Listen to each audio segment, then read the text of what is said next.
I didn't say a word when he walked through the door. He just picked up her plate. The one Silas had knocked off the table and shattered across the kitchen floor, and he set a fresh one in front of her. That was it. That was all. And Rosalie Mercer sat there at that table with a split lip and a bruised eye socket and hands that hadn't stopped shaking in 3 years. And she felt something crack open inside her chest that she didn't have a name for anymore. Because no one had done something like that for her in so long, she'd almost forgotten people could. If you were in that kitchen, if that were your plate on the floor, your lip bleeding, your hands shaking, what would you have done when a stranger looked at you like you were still worth something? Before we go any further, if this kind of story speaks to you, if you believe that no one, absolutely no one, deserves to be broken down into nothing, hit that subscribe button right now and ring that bell. Every week we bring you stories like this one. Stories about real human courage, about people who found their footing when the ground had completely disappeared beneath them. Drop your city or your country in the comments below so I can see just how far this story has traveled. And if you stay with us all the way to the end, I promise you, this one doesn't end the way you think it will. Now, let's go back to where it really started, because no one had done something like that for her. In so long, she'd almost forgotten people could. If you were in that kitchen, if that were your plate on the floor, your lip bleeding, your hands shaking, what would you have done when a stranger looked at you like you were still worth something? She heard him pull out a chair, heard the familiar sound of him sitting down, the chair groaning under his 230 pounds, and then the sound she always dreaded more than the knife scraping, silence. Complete, total silence, where the only thing in the room was the bubbling of the soup and the thunder in her own ears. "I rode to Calhoun's place today," he said. She stirred. "You hear me?" "Yes." She kept her voice neutral, not too soft, that read as fear, and fear was an invitation, not too firm. That read as challenge. She'd spent 3 years calibrating the exact tone of someone who is present but not threatening. A human hum. Background noise. "I heard you." "Man had the nerve to tell me the eastern fence line is 8 inches into his property." A pause. 8 inches. "That's a shame," she said. The chair moved, just slightly, a shift of weight. She stirred faster without meaning to. "A shame," he repeated, and she could hear him tasting the word, rolling it around, deciding whether it was the right response or the wrong one. "Yeah, I suppose it is." She exhaled. Her hands were steady now. They'd learned to lie better than her face had. What she was thinking, and this is the thing no one in the town of Settlers Ridge would have believed if you'd told them, the thing she'd buried so deep inside herself that she sometimes forgot it was there, was that she used to be somebody else. She used to be the kind of woman who argued back, who laughed too loud at dinner parties, who once, at 23 years old, stood up at a county commissioners meeting and told a room full of men twice her age that the proposed water rights distribution was, and she used these exact words, embarrassingly short-sighted. She'd been Rosalie Fenn then. School teacher's daughter, sharp mind, quicker mouth. She'd married Silas Harlow at 26 because he was charming and wealthy, and her mother was sick, and the medical bills had a weight to them that fear of the future couldn't hold up against. By 27, she'd understood her mistake. By 28, she'd stopped making new ones. She ladled soup into 2 bowls, carried them to the table, set his down first the way she always did, and then sat across from him with hers and kept her eyes on the surface of the liquid and waited. He didn't pick up his spoon. She knew he wasn't going to, not yet. "The new hand I hired," Silas said slowly. "The trapper." "I don't know who you mean." "Yes, you do. Gideon Ash. I told you yesterday I was bringing someone in to deal with that cougar that's been taking calves." He tilted his head. "You forget things that easily?" "I remember now," she said. "He's coming tomorrow."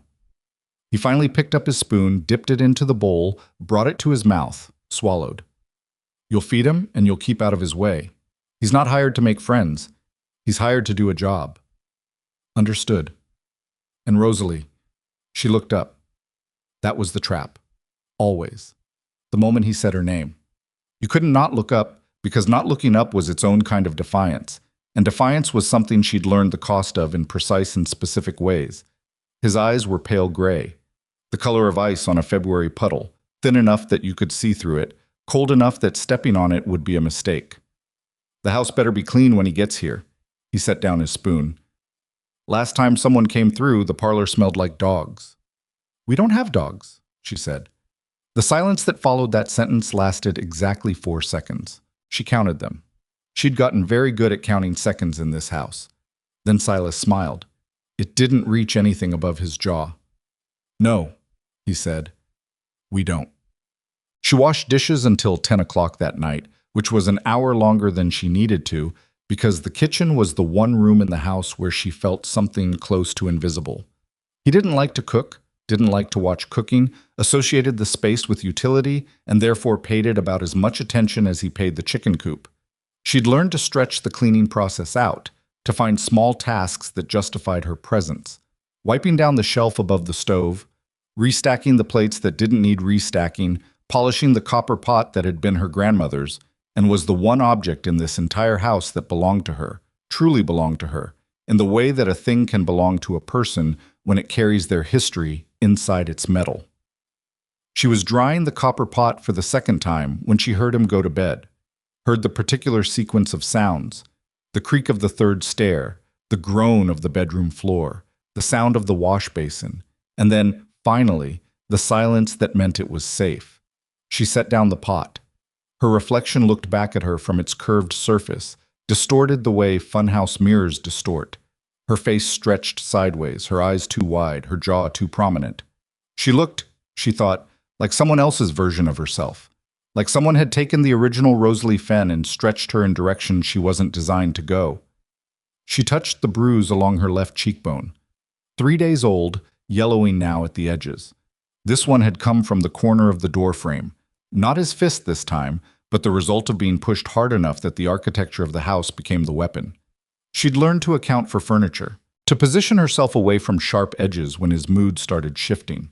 She turned off the lamp and sat in the dark kitchen for a long time, listening to the ranch breathe around her.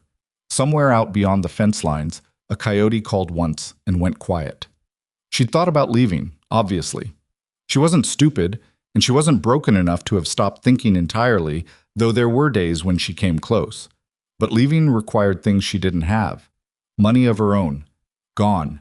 Absorbed into the ranch accounts that bore only his name. Somewhere to go. Her mother had died 2 winters ago, her father long before that, and the friends she'd had before the marriage had slowly, one by one, accepted her graceful excuses and her rescheduled plans and her unavailability until they'd stopped calling.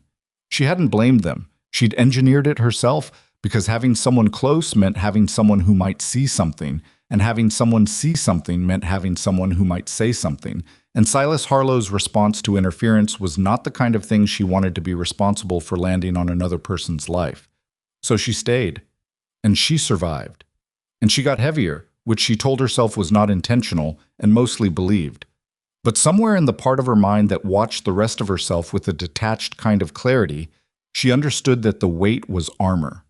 That every extra pound she carried was a negotiation. With him, with herself, with the universe. That said, this body is not something you want. Leave it alone. It had worked. Not perfectly. Not always. But enough. Enough was the only metric she had anymore. Gideon Ash arrived the next morning at 7:30, which was earlier than Silas had said and meant Rosalie was still in the kitchen making breakfast when she heard a horse in the yard and looked up through the window and saw him for the first time. He wasn't what she'd pictured. She'd built some version of him in her mind overnight without meaning to. The kind of man who earned the title mountain trapper in this part of Wyoming, which her imagination had rendered as large and rough and carrying that particular brand of aggressive confidence that men in the territory used like currency. She'd expected loud. She'd expected the kind of man who would track a cougar through the Absaroka Range and come back talking about it. What she saw through the window was a man somewhere in his late 30s, dismounting a buckskin horse with the kind of economy of movement that came not from training, but from years of being in places where unnecessary motion cost something. Medium height. Lean in the way that sustained physical work produces, not the vanity of muscles, but the functionality of them. He wore a canvas coat the color of creek mud and carried a rifle in one hand the way most people carry umbrellas. Present, familiar, not important until it was. He stood in the yard for a moment and looked at the house. She couldn't see his expression from that distance, but something about the way he stood, not with the posture of a man assessing property, but with the patience of a man who had learned that places will tell you things if you give them a moment to speak, made her step back from the window slightly. Silas came out of the barn a minute later. She watched the greeting from her position at the stove. Silas, with his hand extended, his public voice carrying even through the glass, his shoulders set in that particular way they set when he needed someone to understand who owned what. Gideon shook the hand and said something she couldn't hear. Not much, judging by the brevity. Silas laughed. Gideon did not. She went back to the eggs. At home, he was quiet. The quiet was worse. No, Rosalie said. It's fine. She heard him pull out a chair, heard the familiar sound of him sitting down, the chair groaning under his 230 pounds, and then the sound she always dreaded more than the knife scraping. Silence.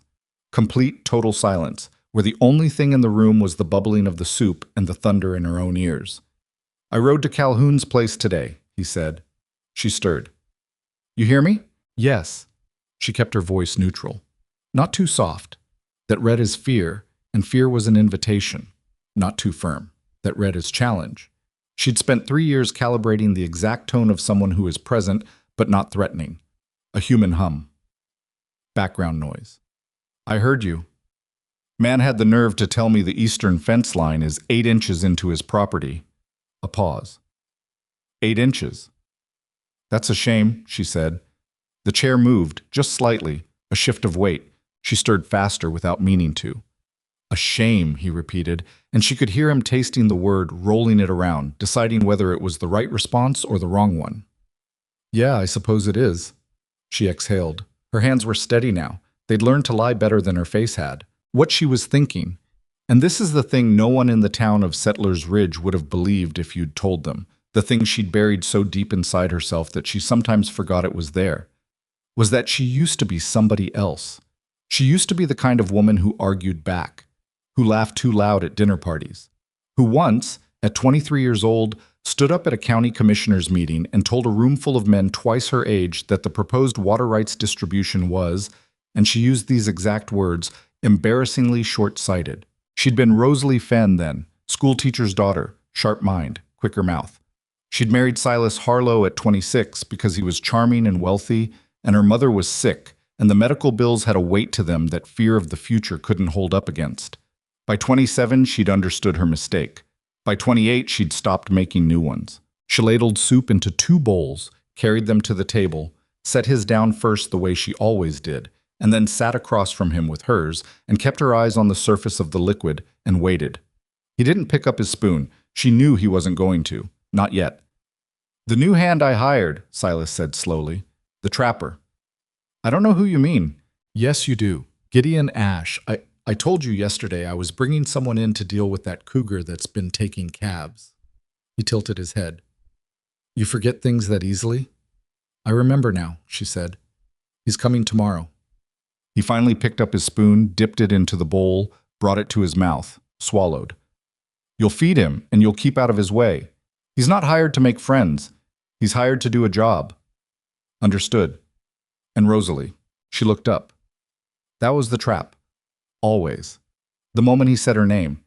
You couldn't not look up, because not looking up was its own kind of defiance, and defiance was something she'd learned the cost of in precise and specific ways. His eyes were pale gray, the color of ice on a February puddle, thin enough that you could see through it, cold enough that stepping on it would be a mistake. The house better be clean when he gets here. He set down his spoon. Last time someone came through, the parlor smelled like dogs. We don't have dogs, she said. The silence that followed that sentence lasted exactly 4 seconds. She counted them. She'd gotten very good at counting seconds in this house. Then Silas smiled. It didn't reach anything above his jaw. No, he said. We don't. What? She washed dishes until 10 o'clock that night, which was an hour longer than she needed to, because the kitchen was the one room in the house where she felt something close to invisible. He didn't like to cook, didn't like to watch cooking, associated the space with utility, and therefore paid it about as much attention as he paid the chicken coop. She'd learned to stretch the cleaning process out, to find small tasks that justified her presence.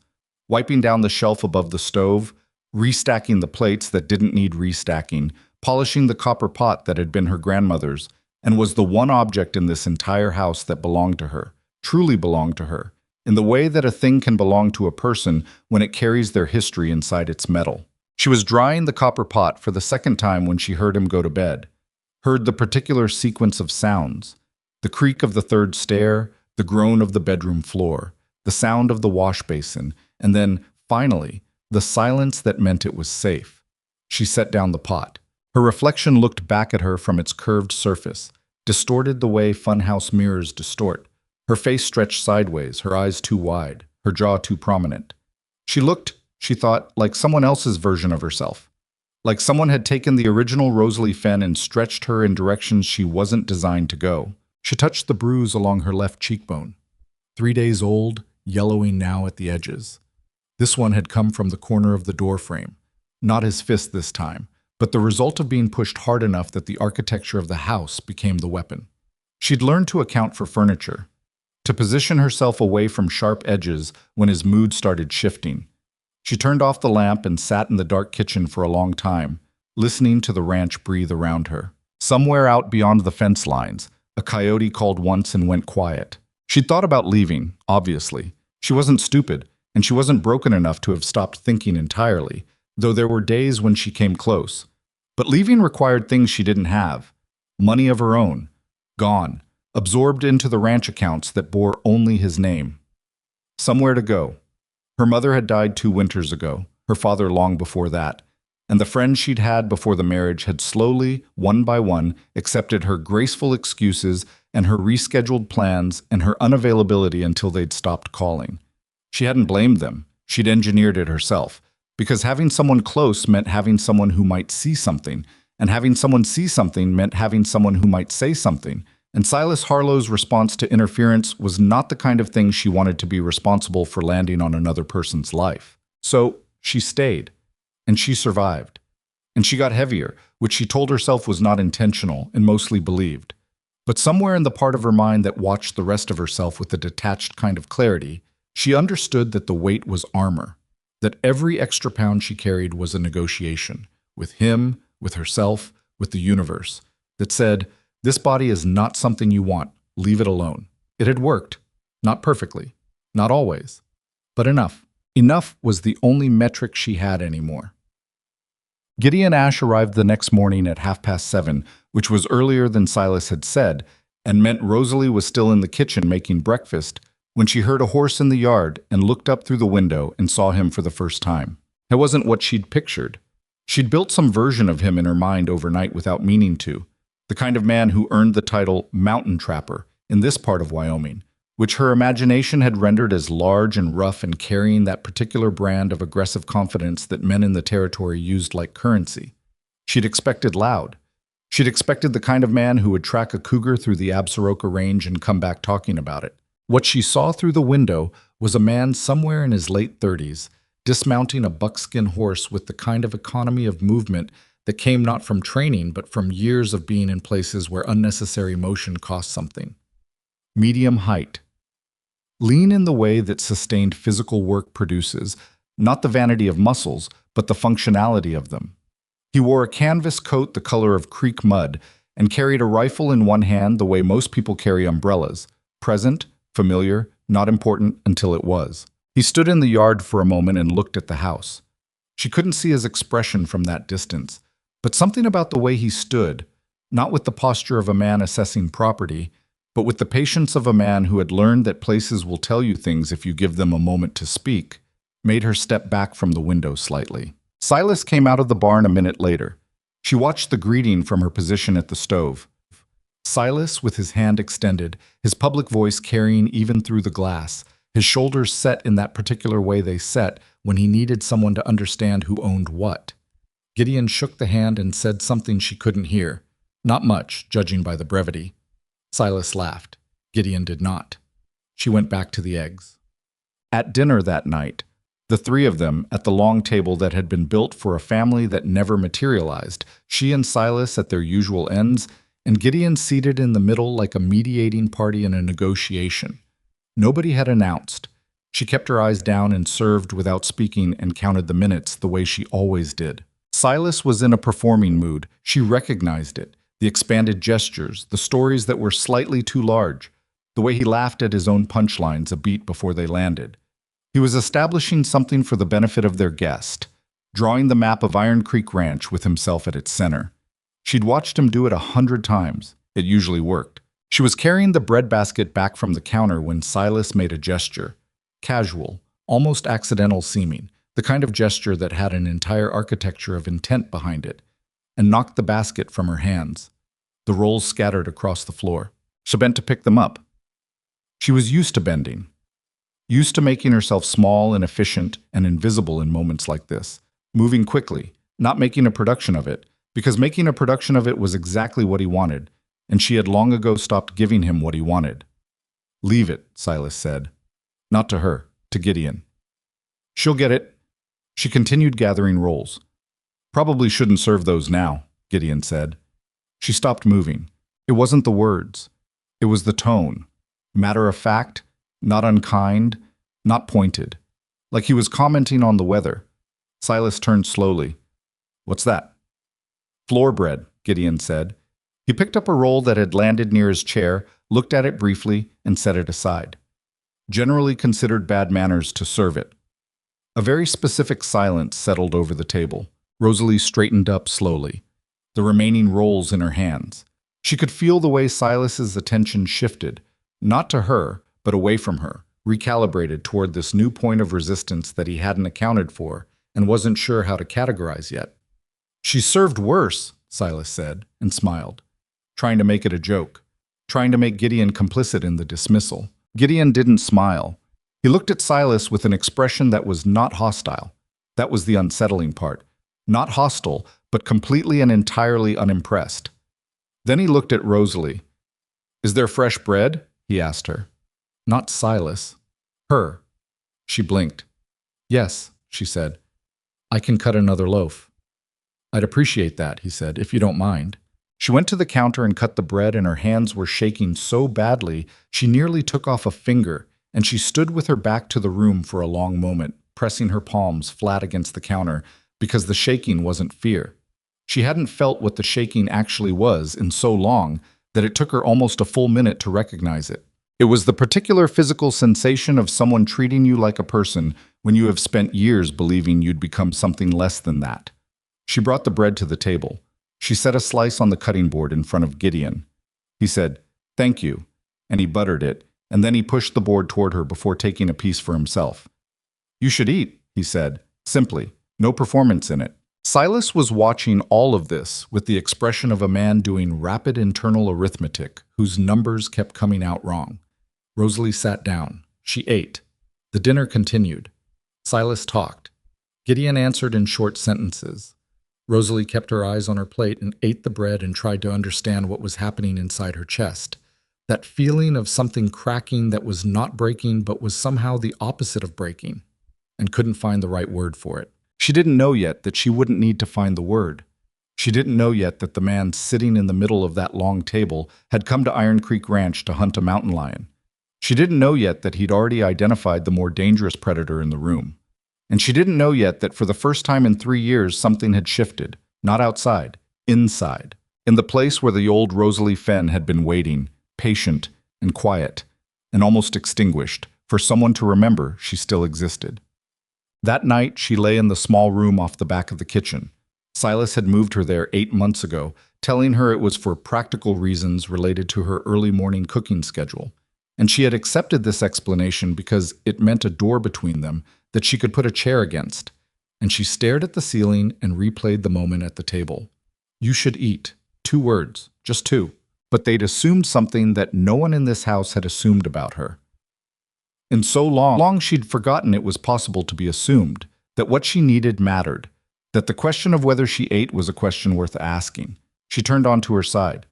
The window above her was dark, a deep October dark, moonless and cold, the kind of night that made Wyoming feel like the edge of the known world. Outside somewhere, miles up in the high country, a mountain lion moved through the timber.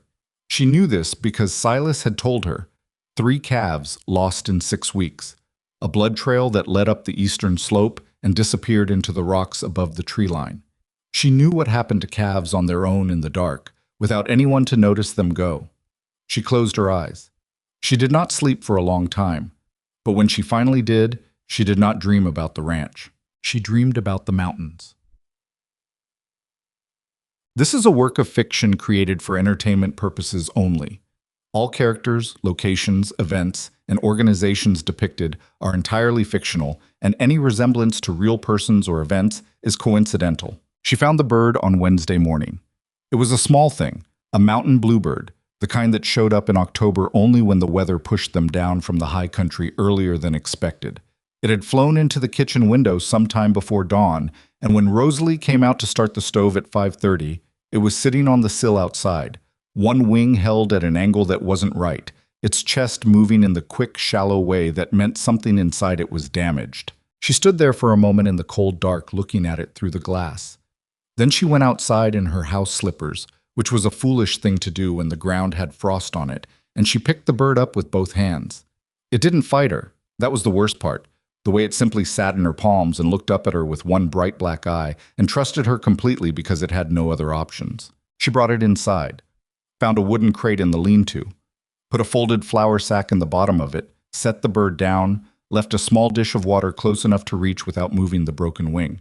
She didn't know if it would live. She didn't know much about birds specifically.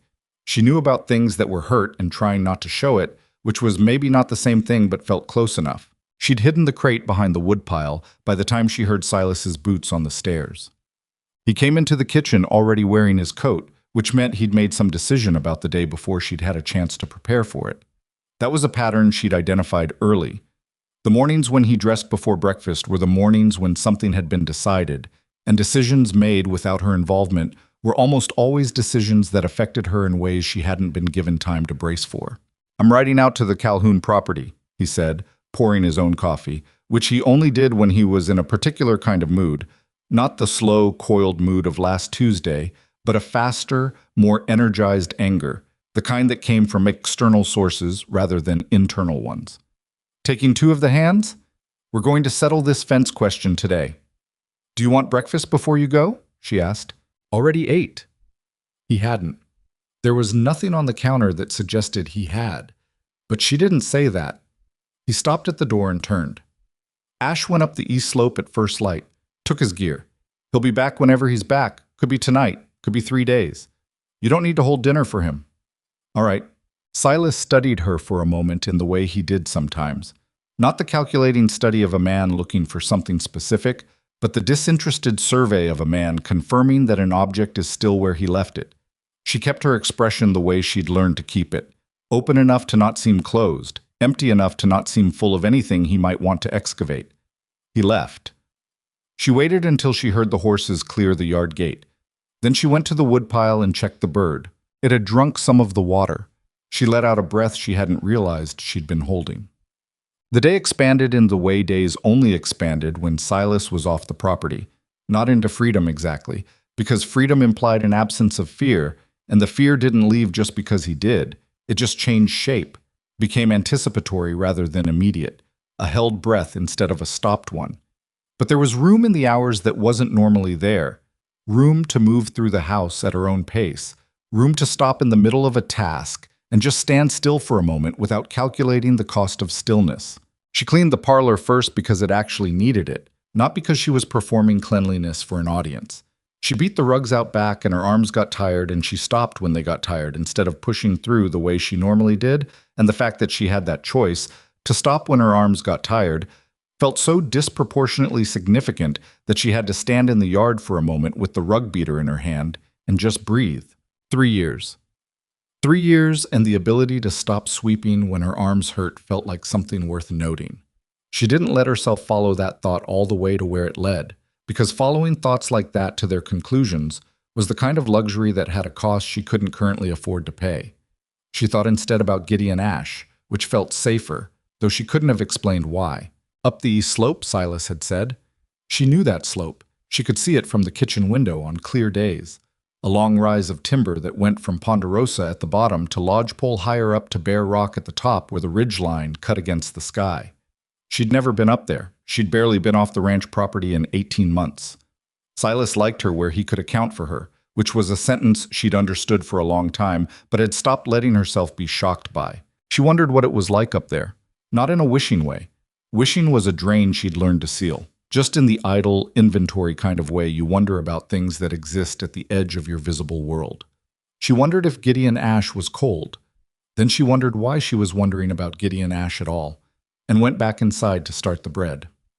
He came back on Thursday evening. She heard the horse in the yard while she was washing the supper dishes. Silas had returned from the Calhoun confrontation the previous afternoon in a mood that suggested the fence question had not been settled so much as escalated, and had eaten dinner in 3 minutes flat and gone to his office, and she'd heard him in there until late. And this morning he'd been the quiet kind of quiet that she always found harder to navigate than the loud kind. So the sound of a second horse in the yard was something she registered with her whole nervous system before her thinking mind caught up with it. She dried her hands, looked out the window. Gideon was tying the buckskin to the rail. He had something large tied across the back of the saddle, wrapped in canvas, longer than a calf, and even in the thin early evening light she could see the reddish stain spreading through the canvas wrapping on one side. He looked tired in the way people look tired when they've been doing something that required everything they had. Not the ordinary exhaustion of long hours, but the specific flatness that comes after sustained concentration finally releases. He glanced up at the kitchen window. She stepped back before she knew she was going to. Silas met him in the yard. She couldn't hear the conversation, but she watched it from the angle of the window.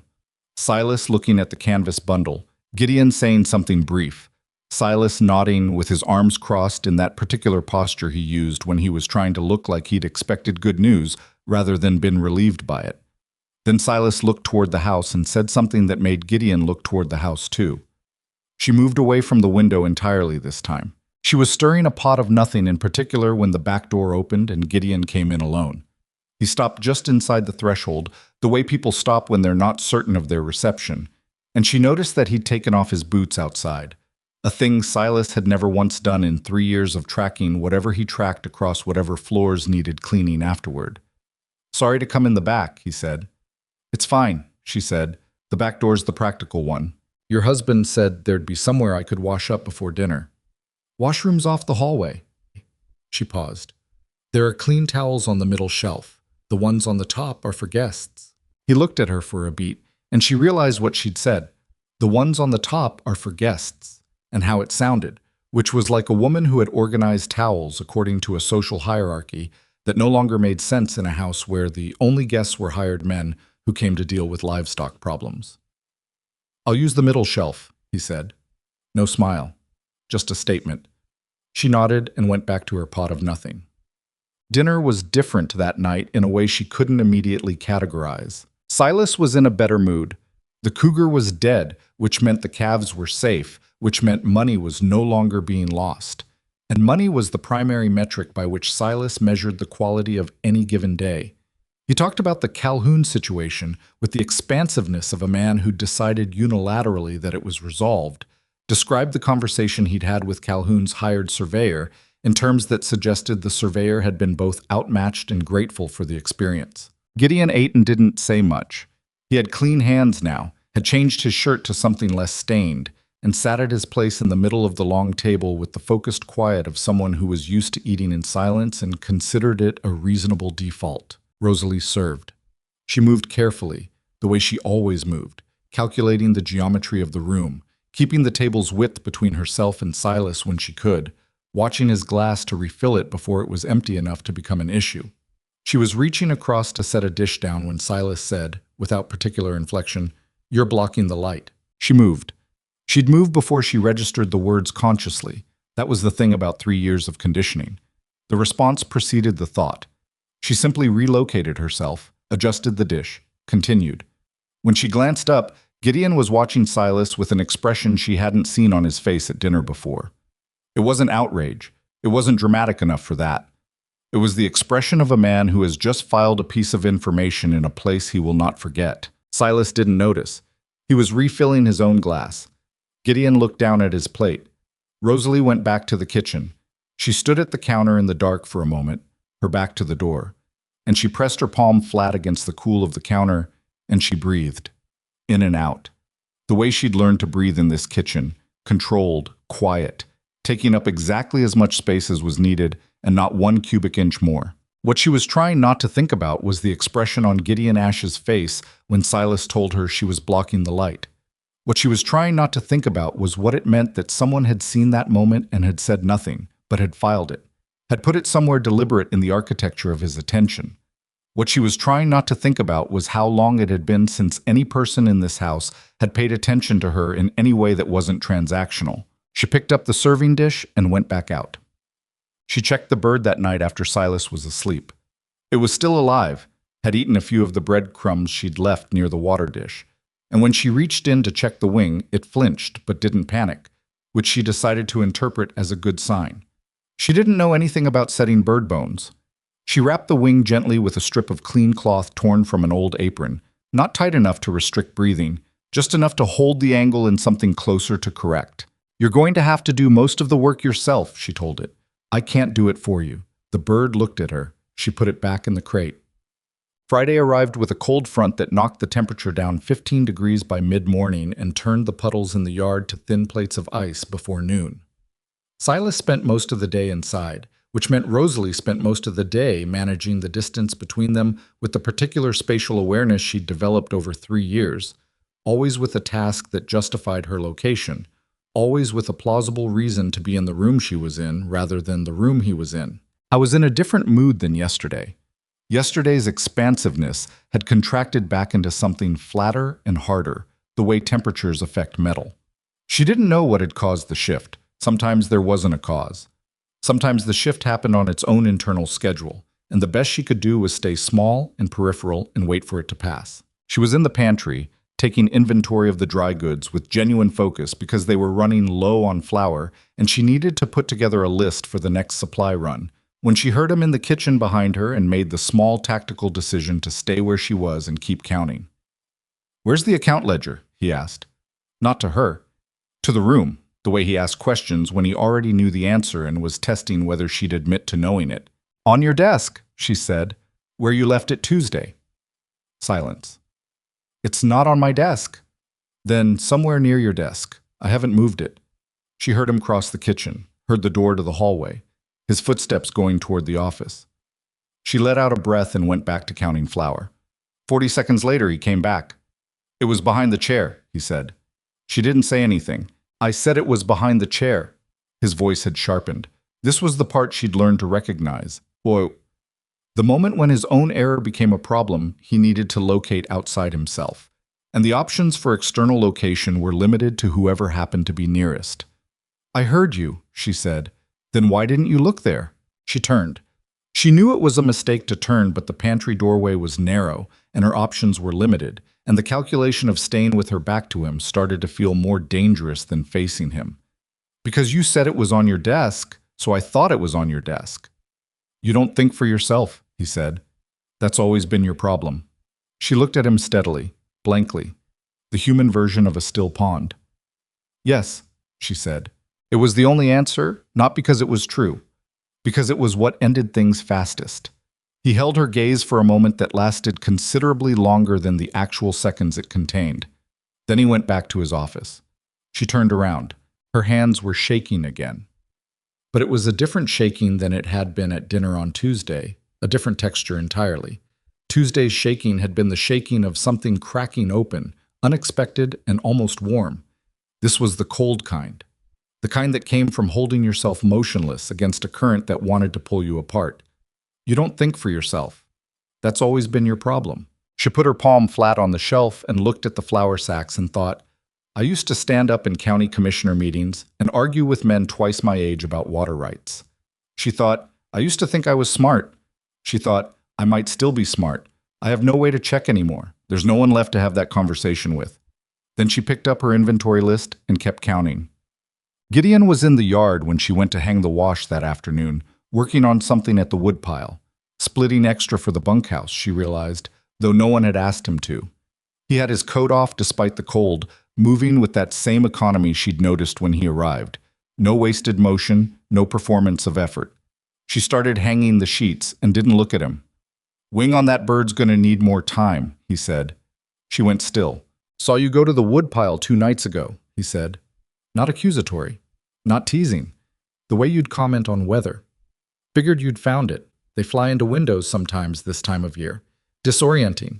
They see the sky reflected and don't understand it's not real. She turned around. He was looking at her, not the wood. His expression was the same one she was coming to recognize as his default. Attentive without being invasive, present without pressing. I didn't know if it would live, she said. Probably will. Bluebirds are tougher than they look. He set the axe down, picked up the split wood, stacked it. The cloth wrapping was a good idea. She didn't know what to do with being told she'd done something right.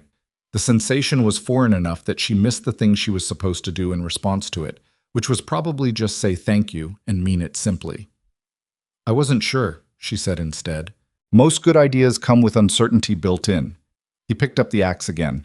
That's how you know they're real ideas and not just habits. She hung a sheet. The cold wind caught it, and the sheet billowed, and she fought it back with both hands.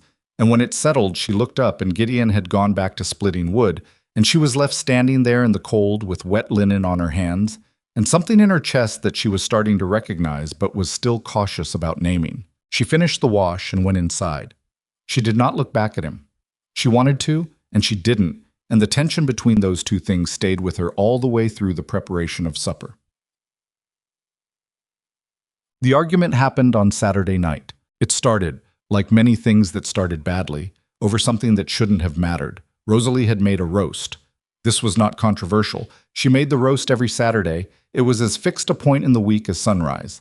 But she'd been low on the dried sage that Silas liked in the pan drippings, and she'd substituted thyme, which was not a dramatic departure, which was the kind of substitution that anyone cooking with available ingredients would make without ceremony. Silas tasted the drippings and put down his fork.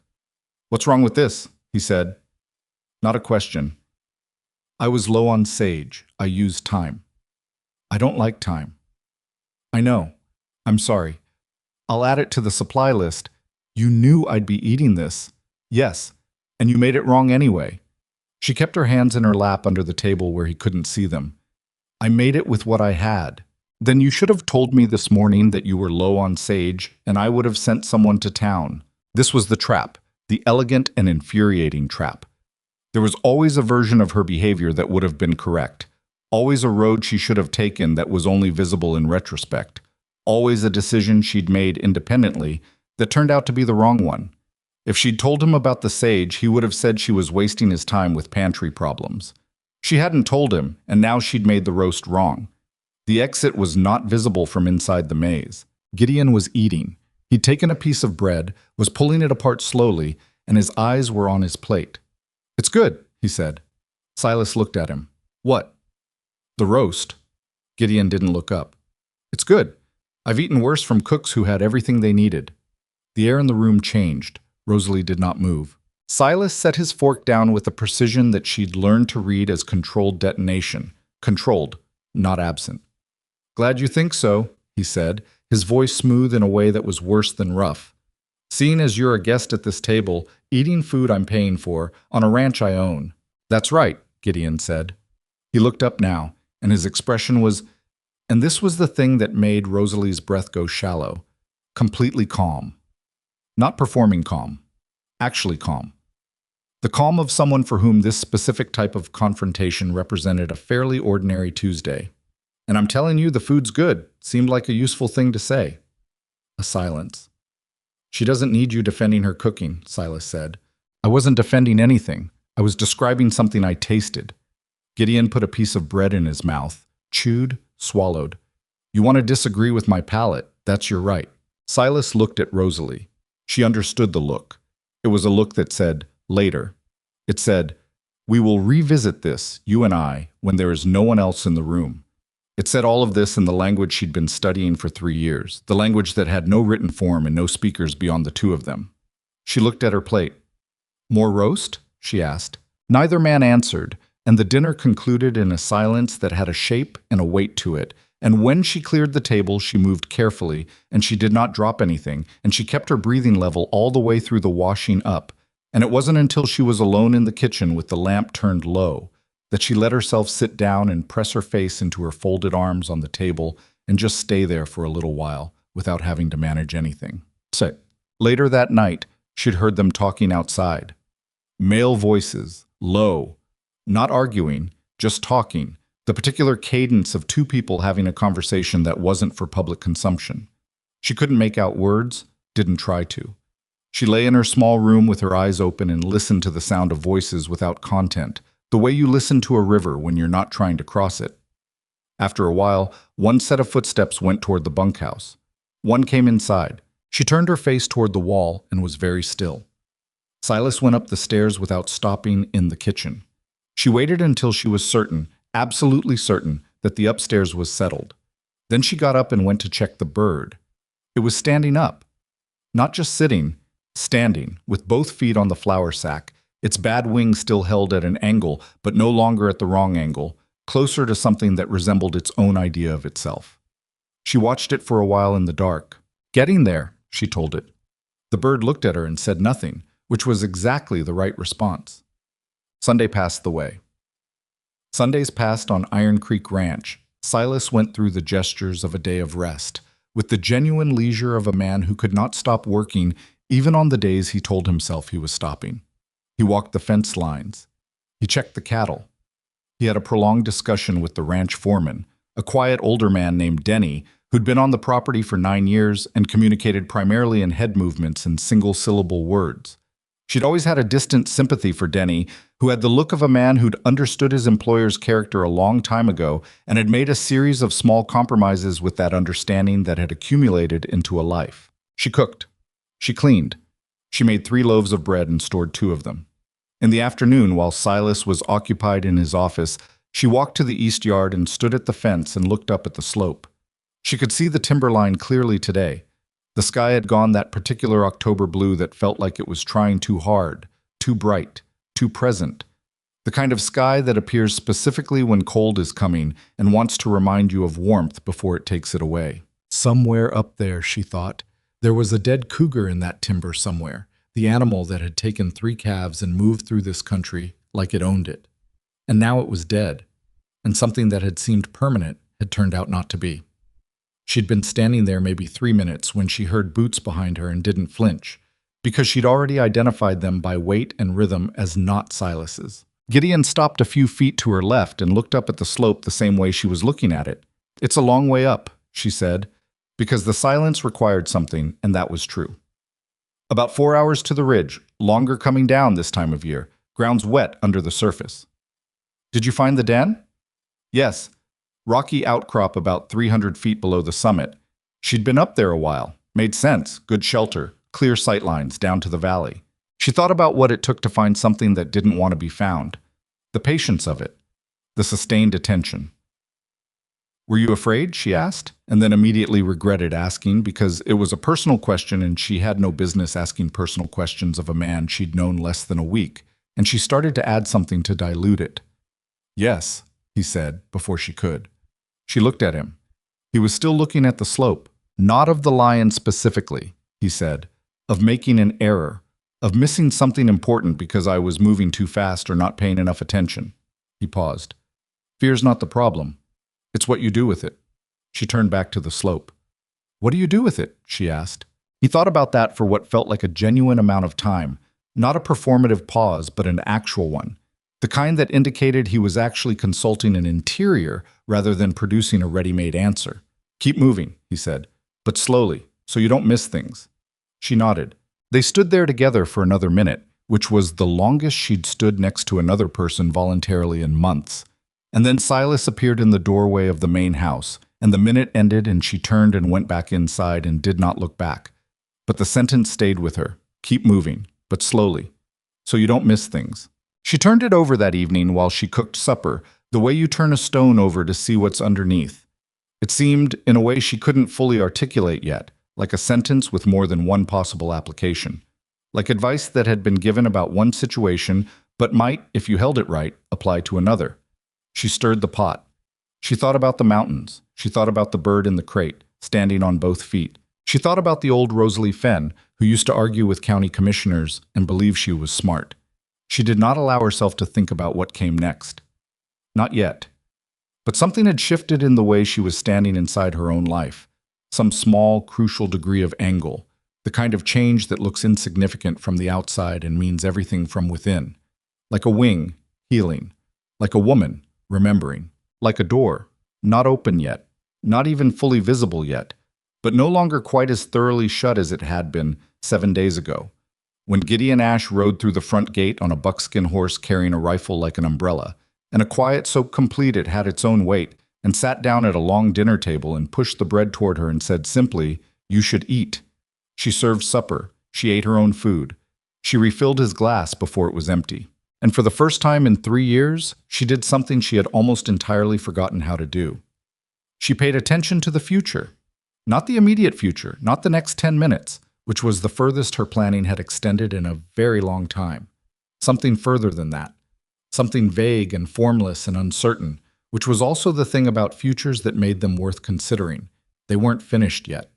The future wasn't finished. She held that thought the way she'd held the bird, carefully, with both hands, making sure not to grip too hard. It was alive. Barely. But alive. The Monday after she paid attention to the future for the first time in 3 years, Silas broke her copper pot. It wasn't deliberate. That was the thing, or at least that was the story she told herself afterward, because the alternative was harder to hold. He was moving through the kitchen before she was fully awake, looking for something she couldn't identify, pulling open cupboards with the impatience of a man who believed objects had a responsibility to present themselves without effort, and the pot was on the hook where it always was, and his elbow caught it, and it went off the hook and hit the stone floor with a sound like a bell being murdered. She was out of her room and in the kitchen doorway before the ringing stopped. Silas looked at the pot on the floor, looked at her in the doorway, said nothing, stepped over the pot, and kept moving down the hallway toward the front of the house, and she heard the door open and close and then the sound of a horse being saddled in the yard. She stood in the kitchen in her bare feet and looked at the pot. It wasn't destroyed. That was something. The handle joint had bent at a wrong angle on impact, and there was a dent along one side, significant enough to change the shape of it, but it hadn't cracked. It could be repaired by a smith, maybe. If she could get it to a smith. If she had money to pay for the repair. If she had any of the things that getting a pot repaired required, which she didn't. She picked it up with both hands and held it the way she'd held the bird, carefully, with the attention of someone trying to assess damage without causing more. The dent was real. The handle would need wire at minimum to hold until it could be properly fixed. She set it on the counter, found a length of baling wire in the lean-to, wrapped the joint as tight as she could get it with her hands, which were not, she acknowledged, a smith's hands, but they were what she had. She hung it back on the hook. It wasn't the same, but it was still there. She started the stove. Gideon was supposed to leave Tuesday. She knew this because Silas had said so at Sunday supper. The cougar was dead, the job was complete, payment would be given in the morning, and Ash could be on his way. He'd said it in the brisk tone of a man settling an account, not unkindly, but with the finality of someone for whom the transaction had been completed, and the transaction was the entire sum of the relationship. Gideon had said, "All right," and that had been that. So on Monday, she cooked with Tuesday in mind. She didn't let herself examine what that meant. Cooking with someone's departure in mind is not a feeling that bears too much examination if you want to keep your hands steady, but she was aware of it as a background fact, the way you're aware of weather without stopping to analyze barometric pressure. She made a good supper, better than usual. She had no clean reason for this that she was willing to admit, so she assigned it to the fact that she had onions that needed using and the dried herbs were still good, and sometimes you just cook a good meal because the ingredients allow it. She was telling herself this in a reasonably convincing way when Gideon came in through the back door at 4 in the afternoon and said, "I'm going to need another day." She turned. I was carrying something wrapped in paper. She couldn't tell what yet. And he looked like a man who had spent the morning doing physical work and the afternoon doing something that required a different kind of effort, the kind that sits on the face differently than muscle tiredness. "Something wrong?" she asked. "Buckskin threw a shoe on the east slope coming down last week. I didn't want to push her on hard ground, so I've been keeping her easy." He set the paper parcel on the counter. "Nearest farrier's in Settler's Ridge. Your husband said he'd send a hand to bring me back some shoes tomorrow, so I'll be set by afternoon." "All right," she said. He nodded toward the parcel. "I found a smith in the bunkhouse. Denny's son," he said. "The boy's got tools." She looked at the parcel, looked at him. "For the pot," he said. She didn't say anything for a moment, because there wasn't anything to say that was proportionate to what he'd done. finding out about the pot, noticing the wire wrapping when she'd thought no one was paying attention, going to the trouble of locating someone with tools in a bunkhouse full of men who mostly fixed fences and moved cattle. "You didn't have to do that," she said. "I know," he said. He picked up the parcel and set it back down slightly closer to her side of the counter, which was not a dramatic gesture but was somehow one of the most deliberate things she'd seen in recent memory. "But the wire's not going to hold past a month of daily use, and that pot's older than most things on this property." She put her hand on the parcel and didn't open it yet. "My grandmother's," she said. "I thought so," he said. "Things that get carried forward usually look a certain way." She opened it. A new bolt of solid iron wire, the good heavy kind, pre-cut to length. A small folded piece of paper with what turned out to be straightforward instructions written in a careful hand for removing the handle joint and resetting it with the right support. "Denny's boy wrote that out?" she asked. "Denny's boy is 17 and has been fixing equipment since he could hold a wrench," Gideon said. "Don't underestimate people who work with their hands." She folded the instructions carefully and put them in her apron pocket. "Thank you," she said, simply, without looking for the right proportion. He said, "Sure," and went to wash up before supper, and she turned back to the onions and blinked several times rapidly and told herself it was the onions. It wasn't the onions. Silas didn't react well to the news of the extra day. She heard the conversation from the kitchen. Silas and Gideon in the hallway, voices measured on both sides, but with the undertone of two men who had established, without ever naming it explicitly, that they did not particularly like each other.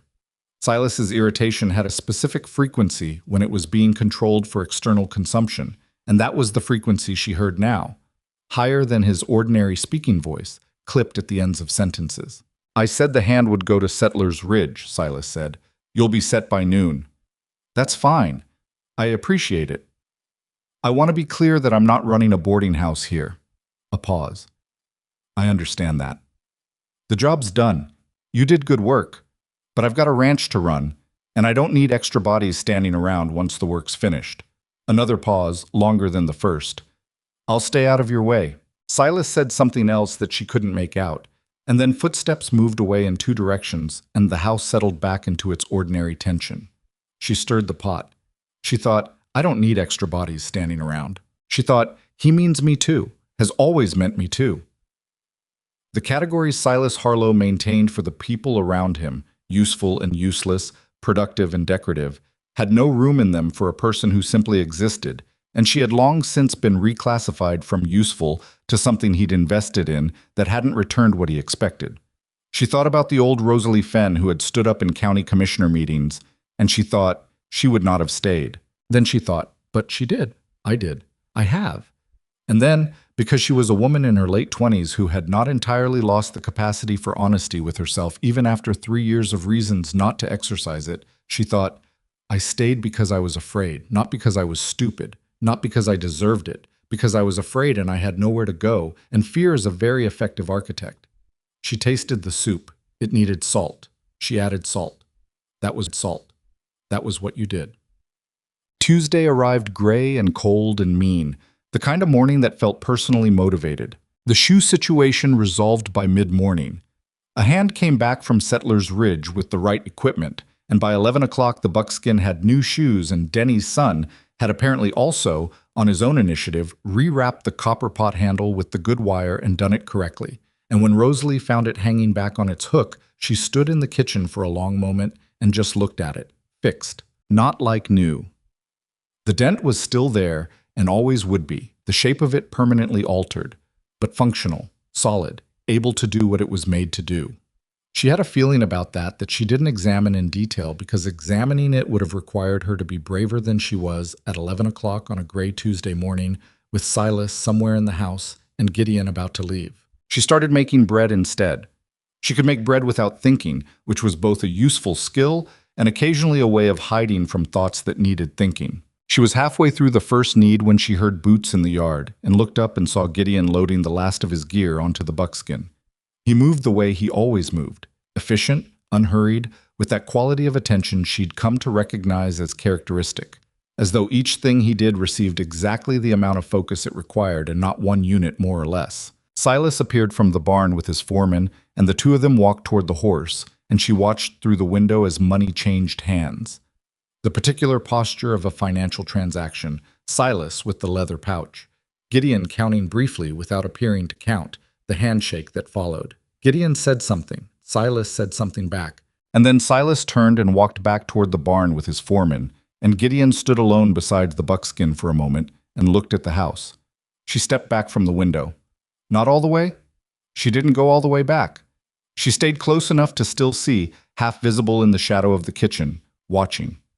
He adjusted the horse's cinch, gathered the reins, looked at the house one more time, then he mounted and rode toward the gate. She stood at the window and watched him go. And she told herself, she said it clearly in her interior, with the precision of someone writing something down rather than thinking it. She told herself that the feeling in her chest as the buckskin cleared the gate was not loss because you could not lose something you had never had, and whatever those 9 days had been, they had not been hers to keep. What she was left with was not a person. It was a door, just slightly open. The first 3 days after Gideon left were ordinary. Ordinary was its own particular variety of difficult now, because ordinary had been recalibrated by something she couldn't recalibrate back. She went through the motions of the house, cleaning, cooking, managing the inventory of a pantry that was never quite as stocked as it needed to be, because Silas didn't consider pantry management a priority until something was missing, and then it was a failing. She hung wash and beat rugs and stirred soups and kept her eyes down at meals and did all the things she'd been doing for 3 years. But she was doing them slightly differently than before. Not visibly. Not in any way that Silas would have identified. The change was interior, a matter of angle. She was doing the same things she'd always done, but she was doing them as a person who had a door in her interior now, and the door changed the feel of the room even with it closed. She noticed things she'd stopped letting herself notice, like the fact that Denny, the foreman, always thanked her when she brought coffee out to the hands. A brief thing, just a nod and a much obliged, but consistent, every time, 9 years of consistent small courtesy that she had long since stopped registering as meaningful because she'd stopped registering courtesy at all. Now she noticed it, filed it in the same place Gideon had filed things. She noticed that Denny's boy, whose name she learned from a conversation she overheard in the yard, was Carl, was 17, and had never once been rude to her in the year and a half he'd been on the property, which was not nothing. She noticed the mountains every morning from the kitchen window. This last one was the most dangerous, so she allocated it the least time. She'd look at the east slope for exactly as long as it took to assess the weather, which was a practical activity with a practical justification, and then she'd look back at the stove. She was managing this well enough until Thursday, when Silas hit her. It was not the worst he'd ever done. She knew this. She had a scale for these things that she'd never intended to develop, but had anyway, the kind of grim expertise that accrues from exposure. It was his open hand across the left side of her face, harder than a slap, and not quite a punch, the precise midpoint between the two that had always seemed to her both the most casual and the most calculated of his methods. Casual because he used it without apparent effort, calculated because it produced a specific kind of result, not a black eye, which was visible, not a mark that required explanation in town, just the hot, reverberating pain of impact that sat below the surface and faded before anyone who might ask questions would see it. The cause, this time, was the window. She'd left the parlor window open to air out the room after she'd cleaned it, which she'd done before and which had never previously been an occasion for violence, but which on this particular Thursday afternoon happened to coincide with a cold wind coming in from the north that, she discovered later, had blown a stack of papers off Silas's desk in the adjoining room. He came to her in the parlor with 3 pages in his hand and something in his face that had already made the decision. She started to say she'd close the window. She got as far as before the blow landed. She caught herself on the windowsill. The room did the brief, disagreeable thing rooms did after impact. A rotation, a brightness, a narrowing. And she stood with her hand on the sill and breathed through it, the way she'd learned to breathe through it, waiting for the rotation to resolve itself. "Close the window," Silas said. He went back to his office. She closed the window. Then she stood in the middle of the parlor with her hand pressed against the side of her face, and she breathed in through her nose and out through her mouth, and she felt, and this was new, this was something that had not been present in the same way before the last 9 days. She felt a rage so clean and specific and focused that it almost didn't feel like rage. It felt like a decision that hadn't been fully made yet, but was in the process of being made. The way you feel a sentence forming before you've chosen the words. She was going to leave. She didn't know how. She didn't have money. She didn't have a plan. She didn't have any of the practical architecture that leaving required, and she was smart enough. And she was still smart. She'd been smart long enough that even 3 years of being told she wasn't couldn't fully extinguish it. She was smart enough to know that leaving without a plan was its own variety of catastrophic. But the decision was made, not the action. The action required planning. The action required things she didn't have yet. But the decision, that was done. She stood in the parlor with her hand on her face, and she made it quietly and without ceremony, the way the most important decisions often get made, not in dramatic moments of inspiration, but in the raw aftermath of one thing too many. One thing too many. She went back to the kitchen. She made supper. She had not anticipated what happened next, which was that Gideon Ash came back. It was Friday. 9 in the morning.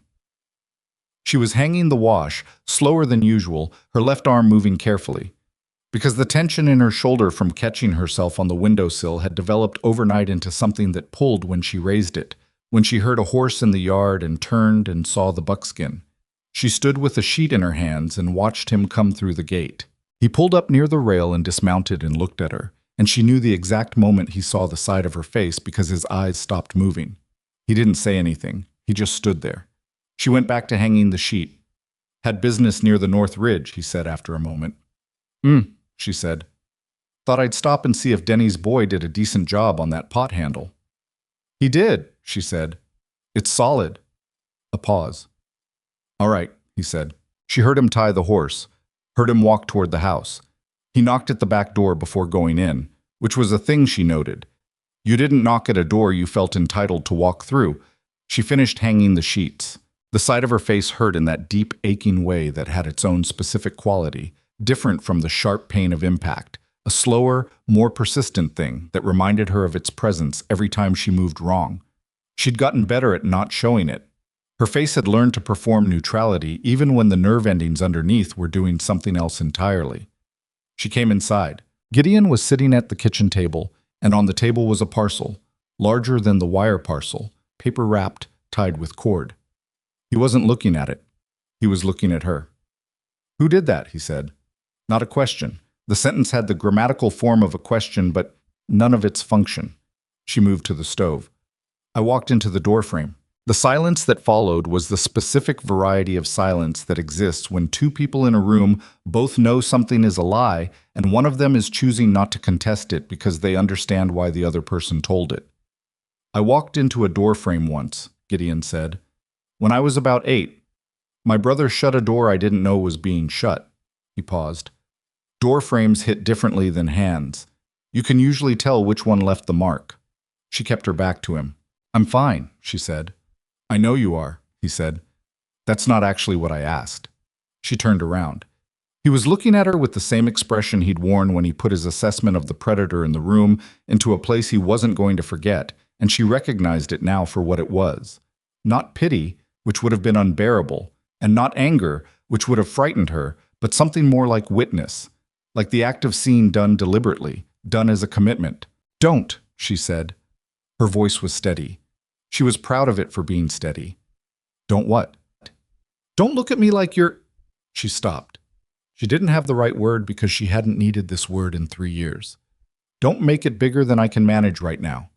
He was quiet for a moment. Then he nodded. All right, he said. All right, she repeated. She turned back to the stove. Do you want coffee? Yes. She made coffee.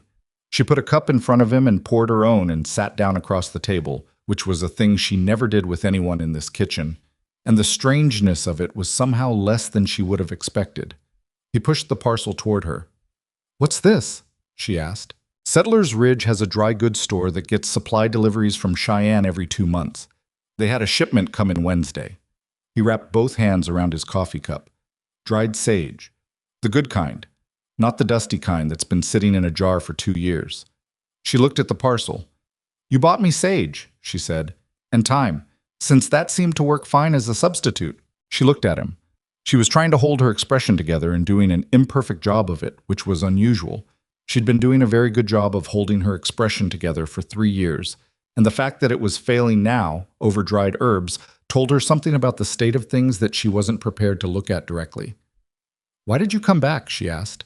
He looked at his coffee. "I told you, business near the North Ridge." "That's not why." I was quiet for a long beat. "No," he said. "It's not." She waited. "I've been in a lot of houses," he said slowly, not looking at her. "A lot of different situations, different kinds of people. Living the way I live, you see a lot of things you don't always know what to do with." He turned the cup in his hands. "Sometimes you do the job and you go, and that's the right thing. Sometimes you do the job and you go and you know you've left something behind that you shouldn't have left behind." She put both her hands flat on the table. Her left shoulder ached. "I have no money," she said. "No family. Nowhere specific to go." "I know. I can't just—" She stopped, started again. "I made a decision, yesterday, about what I'm going to do. But I don't have a plan yet. And without a plan, I'm just a woman on a road with no money and a damaged shoulder, which is worse than where I am now." He looked up. "Your shoulder?" he said. "Caught myself on the sill," she said. "When—" She stopped. This was more than she'd intended to say. More than she'd said out loud about any of this in 3 years. He didn't push. He sat with what she'd said and let it be what it was. "A plan," he said after a moment, "is just a list of things in order. You don't need all of them at once. You just need the first one." "What's the first one?" "Same as it always is," he said. "You have to decide you're actually leaving, not thinking about leaving, not planning to leave someday. Deciding right now that the direction you're traveling is out." She looked at him. "I decided yesterday," she said. Something shifted in his expression. Small, but there. "Then you've already done the hardest part," he said. She didn't believe him, not entirely. She suspected the hardest part was still ahead, was in fact the part she'd refused to look at directly, the part that had Silas's name on it and required a level of courage she wasn't sure she had yet. But she understood what he meant, which was that decisions had weight, that having made one changed what was possible, that she wasn't in the same place she'd been 2 days ago, even if the geography was identical. "He'll be back by 2, she said. "You should go before 2. "I know," he said. He didn't move. Neither did she. "That parcel," she said. "The sage. What about it?" "It's the kindest thing anyone's done for me in a very long time." She said it without drama, without fishing for anything, just as a fact being stated by a person committed to honesty in at least this one small moment. "I wanted you to know I know that." He looked at her for a long moment. His expression was the kind that men who live alone carry. Not closed, but accustomed to its own company, slightly unused to being seen the way she was seeing him right now. "You deserve more than dried sage," he said. "I know," she said. "I'm starting to remember that." She stood up. "Come back through the yard on your way out, and I'll give you bread for the road," she said. "The second loaf is from Monday. It's still good." He stood too. "I'd appreciate that."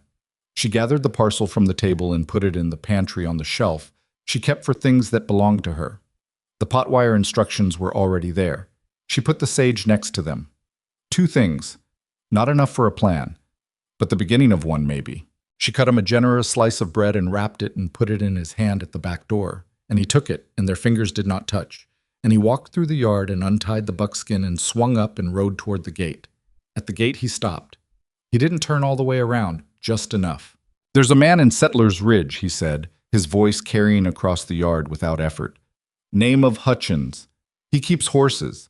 If you ever need a horse, he'll rent to a woman on her own, and he won't ask who's looking for her afterward." A pause. "He's on the east end of town, Blue Door." She stood in the doorway. "Blue Door," she said. "Blue Door," he said. He rode out. She stood there for a moment after the sound of the buckskin faded, stood in the cold doorway with her left shoulder aching and the mark on her face, and a pantry that now had wire instructions and dried sage in it, and the name of a man in Settler's Ridge who kept horses. Blue Door. She went back inside. She closed the back door and stood in her kitchen and looked around at it. The stove, the shelves, the copper pot on its hook with the repaired joint, the window that looked out at the yard and the fence line, and beyond that the east slope going up and up into the October timber. She thought about what Gideon had said that afternoon at the fence. Keep moving, but slowly, so you don't miss things. She picked up the sage from the pantry shelf, opened it, smelled it. It was good sage, the real kind. It smelled like something that had grown in actual ground somewhere, not like something processed down to the idea of itself. She put it back. She started supper. Her hands didn't shake. She would need money. She would need a moment. She would need to know exactly when to go and exactly how, because going wrong was not an option she could recover from. But she had a name. Hutchins. Blue Door. East end of Settlers Ridge. And she had a decision that had been made. And this was the thing she hadn't had in 3 years. The thing she hadn't realized she was missing until a man with a canvas coat and a buckskin horse and the capacity to simply see her had ridden through the front gate and changed the dimensions of her interior world. She had something that felt, cautiously and imperfectly, and with no guarantee attached to it, like the beginning of hope. Not the clean kind. Not the kind from stories. The kind that lives right next to fear and has to fight it every morning for the right to exist. That kind. The only kind that was real. She found the money on a Sunday. Not a large amount.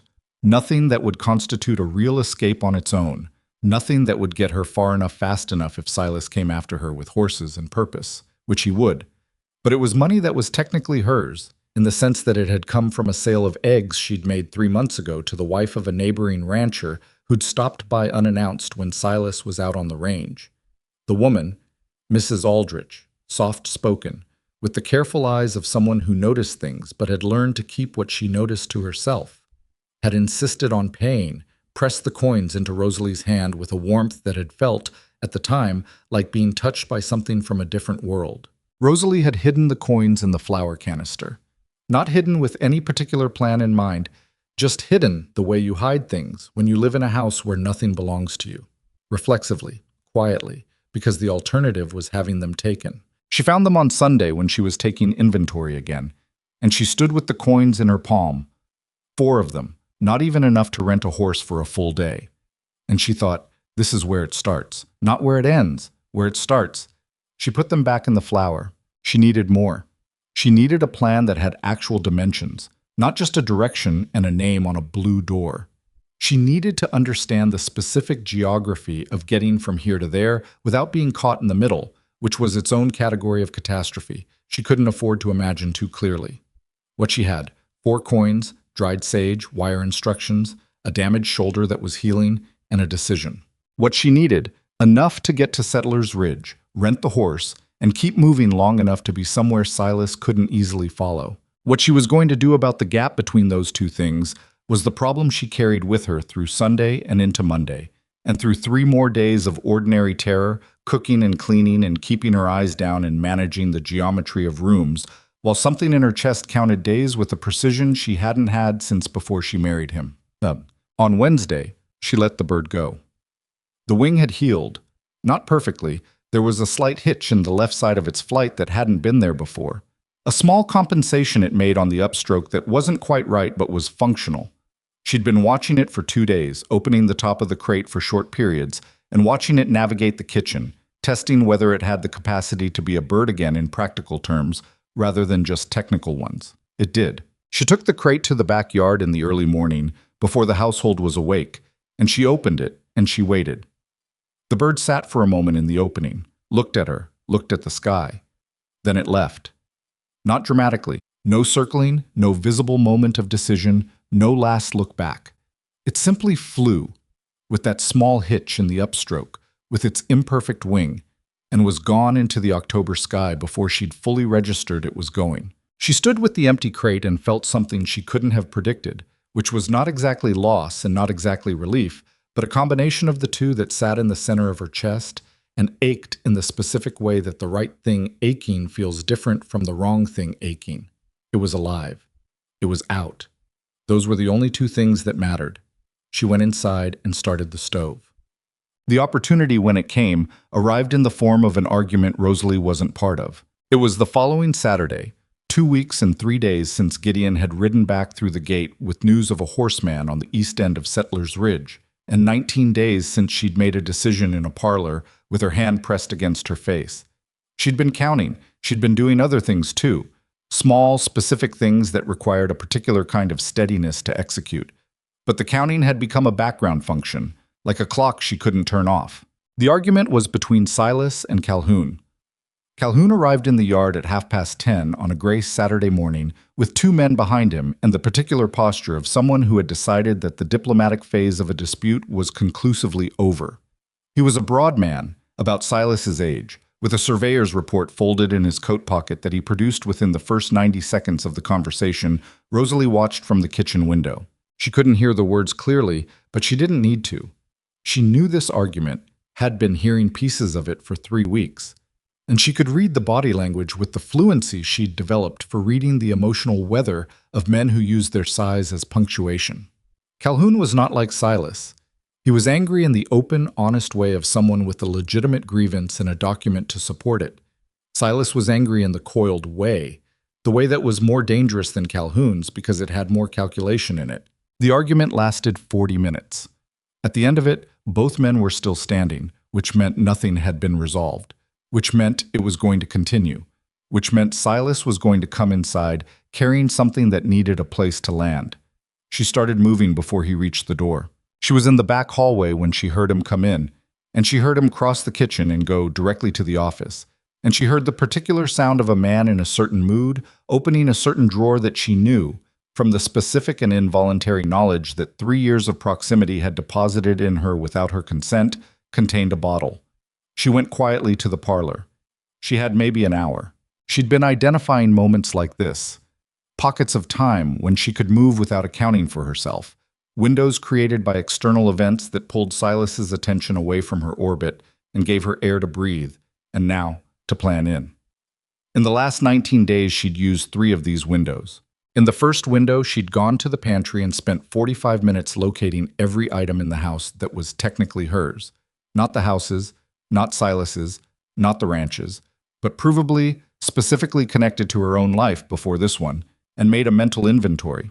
Her grandmother's pot, 3 dresses that had been in her possession before the marriage, a shawl that had belonged to her mother, a small folding mirror with her initials scratched into the handle by a man she'd dated briefly at 24 who'd fancied himself romantic, the sage, the wire instructions. In the second window, she'd located the household petty cash that Silas kept in the kitchen drawer for incidental expenses, money he considered too minor to lock up because it was too minor to be worth stealing. She hadn't touched it. But she knew exactly how much was there, and she knew the pattern of how it was replenished, and she knew that on supply run weeks, the amount in the drawer was highest on Thursday mornings. The next supply run was the following Thursday. In the third window, she'd talked to Denny. This was the one that had taken the most out of her because it required saying something out loud to another person that she hadn't said out loud to anyone, and saying things out loud changed them, made them real in a way that interior decisions didn't quite achieve. She'd found him alone at the water trough on a Tuesday afternoon, and she'd said, simply and quietly, "I need to know if you'd stop me if I left." Denny had looked at his boots for a long moment. "No," he'd said, "I wouldn't stop you." A pause. "Denny," she'd said. "I wouldn't say anything either," he'd said. "To nobody." Another pause. "I got a daughter in Laramie. She's about your age." He'd picked up his tools and walked back to the fence. The conversation was over. She'd stood at the water trough for a long moment after he left.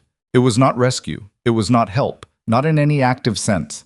It was one man's refusal to be another man's instrument, which was a small thing and also an enormous thing, and she'd been thinking about it ever since.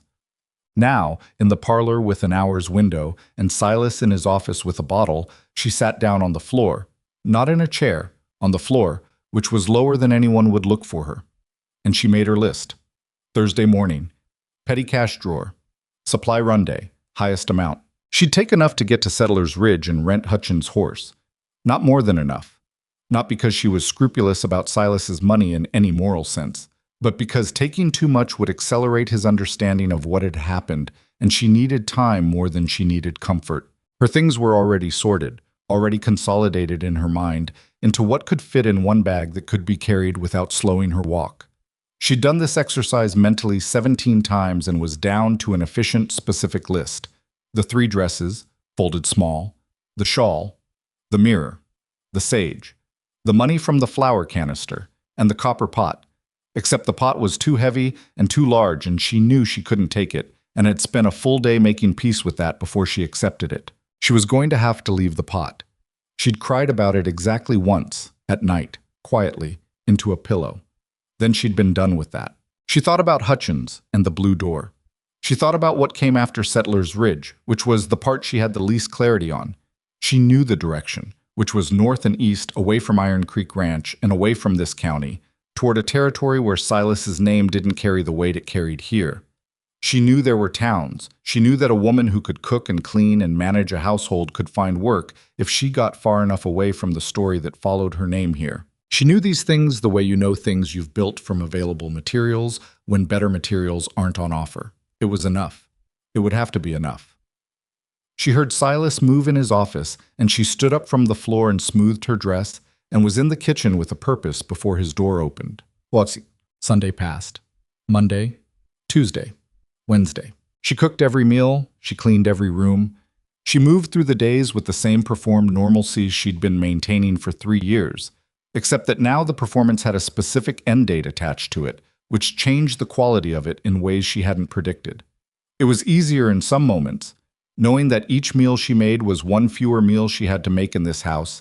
Each time she held herself still under Silas's critical attention was one fewer time she would have to hold herself still, and harder in others, because the proximity to the end made the present more acute, the way a wound hurts more when you know you're close to safety than it does in the middle of nowhere. She made no mistakes. She said nothing unnecessary. She was exactly what 3 years had trained her to be, and she was using that training to get herself out, which felt, in some moments, like the most complete justice she was capable of executing.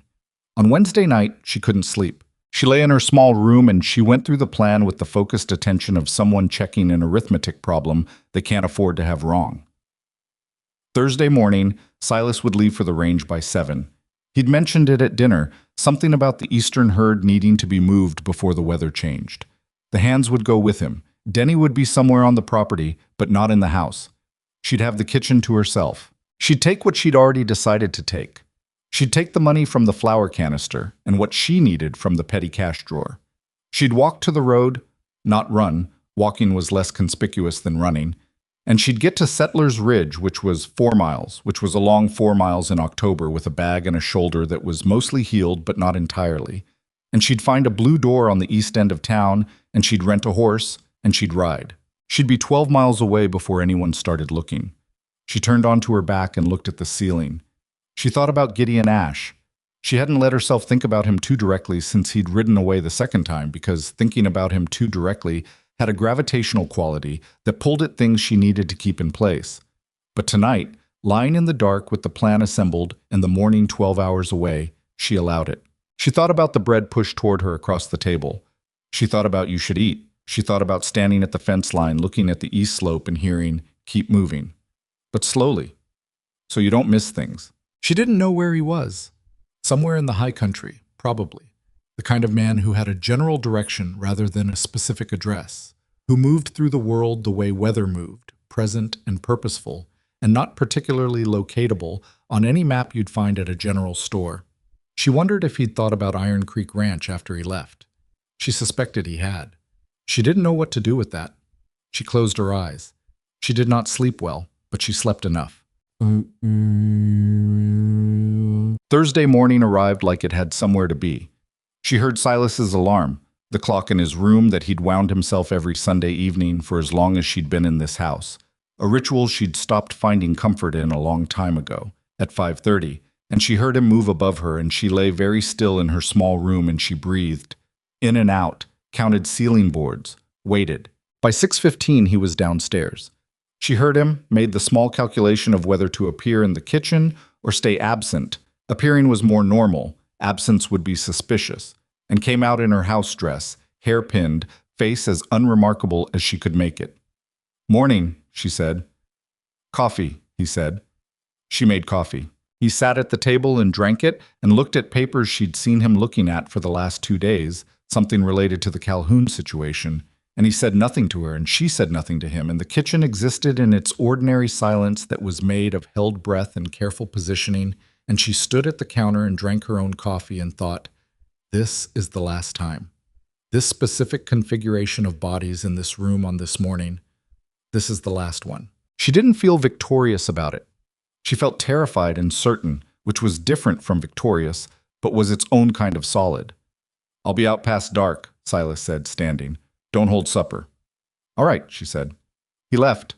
She stood at the kitchen window and watched the horses leave the yard.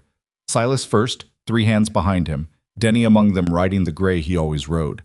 And she watched until they cleared the gate and turned north on the range road, and the sound of them faded into the ordinary morning noise of the property. She stood there for 30 seconds after the sound was gone. Then she moved.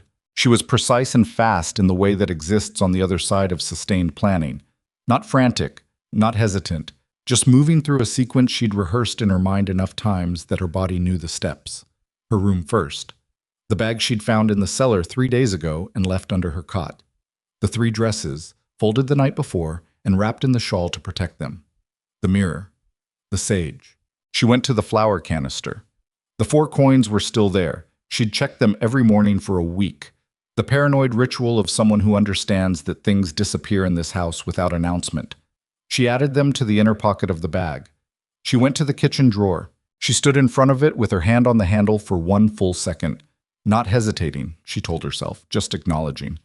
And then she opened it and counted the petty cash without picking it up, calculating quickly. There was more than usual, supply run week as expected, and she took what she calculated she needed and not 1 coin more and put it in her pocket. She closed the drawer. She stood in the kitchen one more time. The copper pot was on its hook, the repaired joint solid, the dent permanent, the whole object imperfect and functional and old. She put her hand on it, left it there for a moment. "I'm sorry," she said, and felt slightly foolish for apologizing to a pot, and did it anyway, because it had been her grandmother's, and it deserved acknowledgement from someone. She took her hand off the hook. She picked up the bag. She walked out the back door without looking back at the kitchen. The 4 miles to Settler's Ridge were the longest of her life, and also, in a particular way, the most alive she'd felt in 3 years. The road was cold. She'd known it would be cold and had dressed accordingly, the heaviest of her 3 dresses under her coat, the shawl over it, her walking boots that she'd kept oiled and functional against the specific hope of needing them for exactly this. But cold was not warm, and October in Wyoming was not a gentle thing. Her shoulder pulled on the left side when she adjusted the bag, the old injury not quite done with her, and she shifted the weight to her right side and kept walking. She didn't see anyone on the road for the first 2 miles. In those 2 miles, she went through a range of internal states that she would not have been able to predict, a terror so acute at the half-mile mark that she stopped on the road and stood there with her heart making itself known against her ribs, and had a full conversation with herself about whether she was making a mistake.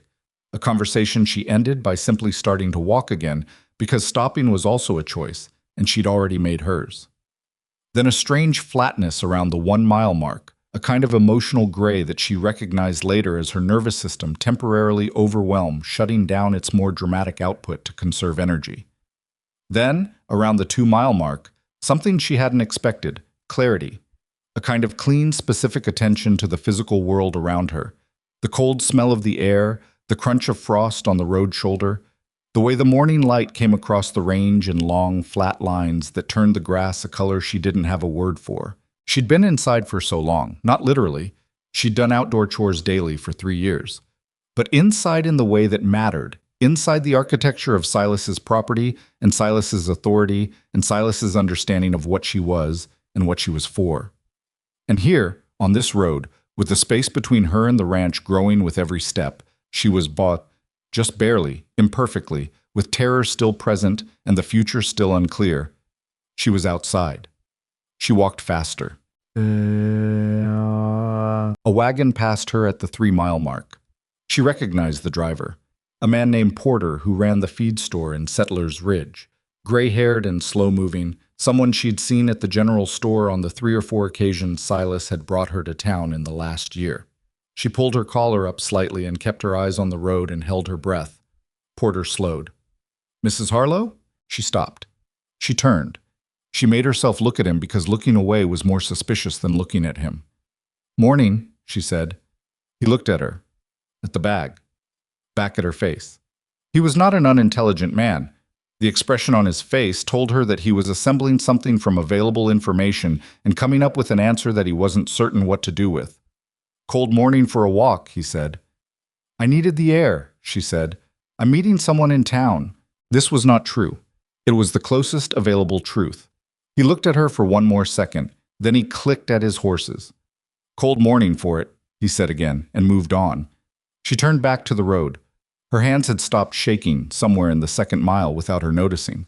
They were still stopped now. She walked the last mile into Settler's Ridge with her chin up and her eyes forward and the bag strap on her right shoulder, and the particular feeling of someone who has decided on a direction and is no longer in negotiation with themselves about it.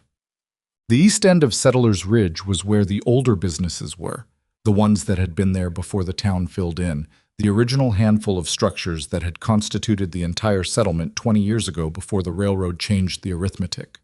The buildings there had the particular worn quality of things that had survived long enough to stop worrying about impressions.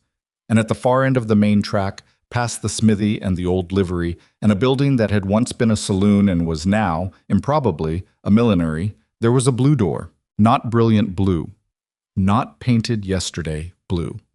A faded, weathered blue that had once been more emphatic and had been toned down by years of Wyoming weather to something humbler and more durable. But blue. Clearly, identifiably blue, in a way that made Rosalie understand why Gideon had specified the color.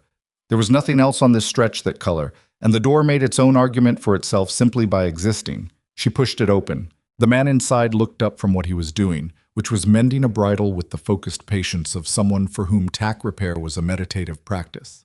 He was older than she'd expected, mid-60s at minimum, with the kind of face that had been weathered past individual features into a general impression of having been outside for a very long time. "Hutchins?" she asked. "Yep," he said. "I need a horse," she said. "I was told you rent to women on their own." He set down the bridle, looked at her, not up and down in the assessing way, but straight at her face, briefly, with the frank attention of someone running a rapid and private calculation. "Where you headed?" he asked. "North," she said. "Then east. I'll need it for 2 days. I can pay for 3 if that covers the uncertainty." "North and east," he said. "That's open country." "I know." He was quiet for a moment. "Somebody following you?" She met his eyes. "Not yet." He nodded as though this were a perfectly adequate answer, which apparently it was. "I've got a brown mare," he said. "Steady, not fast, but she'll go all day without complaint. Good feet. She's been north before." He paused. "I'll want something up front for the 3 days." She put the money on the workbench between them. Exact, counted out in her room the night before, coins and 2 folded bills that she'd found tucked behind the bills in the petty cash drawer. He counted it without making a production of it. Nodded. "Give me 10 minutes, he said. She stood in the doorway of the stable and watched him saddle the mare, and she breathed the smell of hay and horses and the particular dusty warmth of a working stable, which smelled like nothing in Iron Creek Ranch because Silas's barn smelled like Silas's barn, like authority and ownership, and this smelled like something else, something ordinary and functional, and not claimed by anyone in particular. When the mare was ready, Hutchins handed her the reins and said, "If you come back through and she's in good shape, I'll have your money waiting." She looked at him. "I don't know if I'm coming back through," she said. "Then I'll keep the difference for the uncertainty," he said. "Fair enough?" "Fair enough," she said. She mounted. It had been over a year since she'd been on a horse. Silas considered horses a practical tool rather than a social one, and saw no reason for her to have access to them. And the first moment of being in the saddle had an unfamiliarity to it that settled within a few seconds into something her body remembered without needing instruction. She adjusted the bag across her back. Hutchins stood at the stable door with the bridle still in one hand. "North and east," he said. "There's a way station at the Kellerman Crossing, 20 miles. Woman there named Bates. She don't ask questions." She looked at him. He shrugged. "Man told me to mention it. Few weeks back. Said a woman might come through who needed to know." Gideon. She felt something move through her chest that was too complicated to identify while sitting on a horse outside a stable in Settler's Ridge with the time counting down. "Thank you," she said. Hutchins nodded, went back inside. She turned the mare north and east, and she rode. She'd been riding for 2 hours, maybe slightly more, when she heard a horse behind her. It was distant, distant enough that she couldn't yet determine pace or purpose. Just the sound of hoofbeats on the road behind her that hadn't been there a minute ago. She didn't stop. Stopping was panic, and panic was expensive. She kept her pace and she listened and she calculated. Silas had said he'd be out past dark. It was barely noon. He would have no reason to come back to the ranch before evening, and no reason to check on her before he did, which meant that whoever was behind her was almost certainly not Silas. Almost certainly was not the same as certainly. She held the mare's pace and she did not look back, and she breathed. The hoofbeats grew neither faster nor slower. They were simply there, keeping the same distance, which was not the behavior of a man closing in, but also not the behavior of a coincidence. She came to a fork in the road. Hutchins had mentioned it, had said north right, east left at the Carver Fork, northeast to the Kellerman Crossing. She took north right without hesitating. The hoofbeats took north right too. She slowed. Not stopped. Slowed the way you slow when you're making a decision about what comes next. The other horse slowed with her. She turned around. The rider was still a fair distance back, a quarter mile, maybe more, and the morning light was behind them, so she was looking into shadow and contrast. But she could see that it was one person on a horse, no second rider behind, no urgency in the approach. Just a figure on a horse that had matched her pace and her turn and her slowdown.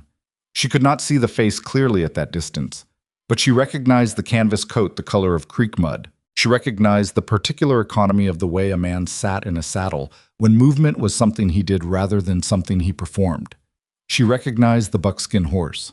She pulled the mare to a stop and sat there on the road in the October cold and let out a breath that had been in her chest for longer than she could precisely account for. She felt her eyes do something she'd been too busy to let them do all morning, and she pressed her lips together and looked up at the sky for a moment because the sky was large and neutral and didn't need anything from her. Gideon reached her inside of 2 minutes. He pulled up alongside without ceremony and looked at her face. "You left," he said. "I left," she said. He nodded, looked at the road ahead, back at her. "How's the shoulder?" he asked. "Better," she said. "Mostly." "Good." A pause. "The way station at Kellerman Crossing," she said. "That was you." "It was a useful piece of information," he said. "You planned this," she said. "Not this specifically, maybe, but I planned for a possibility," he said. "I didn't know if you'd use it." She looked at him. He was looking at the road, which gave her a moment to look at him in the direct way she'd been careful not to look at him when he was looking back. "I found the money on a Sunday," she said. "I made the plan on a Saturday. I left on a Thursday. And the whole time I was doing it, I kept thinking about what you said." "What did I say?" "Keep moving, but slowly, so you don't miss things." She paused. "I've been thinking about it for 3 weeks. He was quiet. "I wasn't sure it applied," he said, finally. "It applied," she said. The road stretched ahead of them, north and east, into open country. The sky had cleared while she was riding and had turned that particular shade of October blue she was beginning to understand was this territory's version of a generous day. Not warm, but honest, the kind of sky that didn't promise anything it wasn't prepared to deliver. "The Kellerman Crossing," she said. "How far?" "At this pace, 6 hours, less if we push." "Do we need to push?" He thought about it. "Not yet." She adjusted the bag on her back, shifted her grip on the reins. "Then we don't push," she said. They rode. The ranch fell further behind with every mile, and she did not look back at it once. Not from bravado, not from determined performance, but because she had already looked at it enough for a lifetime, and what was ahead of her was still new, still unknown, still in the process of becoming something she didn't have a word for yet, and new things required looking at. Beside her, Gideon rode at a pace that matched hers exactly, saying nothing, present in the complete and uncomplicated way of someone for whom presence doesn't require explanation. The horses found their rhythm, the miles opened up, and somewhere behind them, 15 miles south, on a ranch that bore a man's name on everything and a woman's fingerprints on nothing visible, a kitchen stood empty, and a copper pot hung on a hook with a repaired joint and a permanent dent, holding its shape against all reasonable expectation. Still there, still standing, like the woman who'd spent 3 years keeping it company. The Kellerman Crossing way station was not what she'd imagined, which was fine because she'd learned over the last several hours that the things you imagine while moving toward them rarely survive contact with the actual. It was a low building, longer than it was tall, built from timber that had gone gray in the weather and sat at the edge of a creek crossing that had probably been significant once and was now more negotiable than its name suggested. There was a corral on the south side with 4 horses in it, a woodpile that looked recently replenished, and a light in the window that was visible even in the late afternoon, because the sky had made good on its morning promise and turned the world the particular gold that October produced for maybe 40 minutes each evening before it gave up and went dark. Rosalie's legs were tired. Her shoulder had been talking to her steadily since the 3rd hour of riding, not screaming, just talking. The persistent low-frequency commentary of a body that has been asked to do something it was mostly but not entirely ready for. She hadn't mentioned it. Gideon hadn't asked, which she appreciated, because he was the kind of man who paid attention and therefore already knew, and was choosing to let her manage it herself, which was the right choice. They dismounted at the corral rail without discussing who would do what, and Rosalie found that this was how things worked with him. There was no negotiation required because neither of them was performing for the other, and tasks divided themselves along practical lines without anyone needing to assign them. She was unsaddling the mare when the door of the way station opened. The woman who came out was somewhere between 50 and 60, with gray-streaked hair pulled back in a way that suggested it had been done without a mirror, and didn't require one, and an expression on her face that was not unwelcoming, but was also not going to waste time being effusive about it. She looked at Rosalie, looked at Gideon, back at Rosalie. "Bates," she said, which was apparently an introduction. "Rosalie," Rosalie said. Bates nodded at the corral. "You can put them in with mine. Water's clean." She looked at the bag on Rosalie's back. "You eat yet today?" "No," Rosalie said. "Come in when you're done with the horses," Bates said, and went back inside. Gideon glanced at Rosalie across the horse's back. "She's a woman of focused priorities," he said. "I like her," Rosalie said. Shut. The inside of the way station was warm, in the way that buildings get warm when someone has been living and working in them for a long time. A warmth that came from the stove and the bodies that had occupied the space and the particular accumulated heat of daily life conducted consistently in one place. There was a long table, a stone hearth with a decent fire, shelves of supplies, organized with the pragmatic neatness of someone who couldn't afford to lose anything and had stopped apologizing for the system. Bates put food on this table, beans, cornbread, a piece of salt pork that was not elegant but was substantial, and she sat across from them while they ate, and she asked no questions about where they'd come from, which Rosalie noted and was grateful for. What she did ask after a while was, "How far are you going?" Rosalie thought about this. She'd been thinking about it in increments, the next thing and the next thing, because thinking all the way to the end had felt too large and too unsteady to manage, while the present still required active management. But sitting here with warm food and a fire and the immediate urgency of escape settled into something more like genuine distance, she tried to look at the whole thing.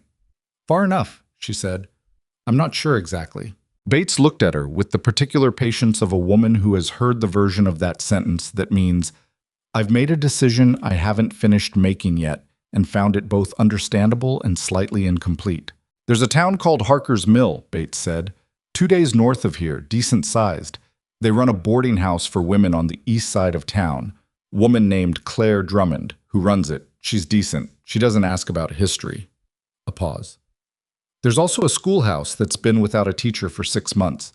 Board of Education's been advertising in the Cheyenne paper. No responses yet, far as I know." Rosalie set down her fork. "I was a teacher," she said. "Before." "I know," Bates said. Rosalie looked at her. "Man came through 3 weeks ago," Bates said. "Tall fellow, canvas coat. He mentioned it." The fire crackled. Outside, the horses moved in the corral. Rosalie looked at the table and said nothing for a long moment, and the nothing was the kind of nothing that contained something too large for words to get around adequately. "He told you I was a teacher," she said, not quite a question. "He said a woman might come through," Bates said, "who used to be a school teacher before life made other arrangements, and that she'd be heading north with no particular destination, and that Harker's Mill might be worth mentioning." Rosalie looked at Gideon. He was eating his cornbread with the focused attention of a man who is being deliberately peripheral. "You told her I was a teacher," Rosalie said. I mentioned it, he said. You planned this. I made preparations, he said, for a possibility. There's a distinction. What if I hadn't come? I said. He was quiet for a moment. Then the preparations would have been wasted. That's what preparations are for. She looked at him for a long beat. He met her eyes, and his expression was what it always was. Attentive, without invasive, present without pressing. And she understood, sitting at that table in the warm way station with the fire going and the horses in the corral, that this was who he was. Not a man who swept in with solutions and claimed credit for them. A man who put things in place quietly, in advance, in case they were needed, and then stepped back and let the person decide. She turned back to her food. Harker's Mill, she said.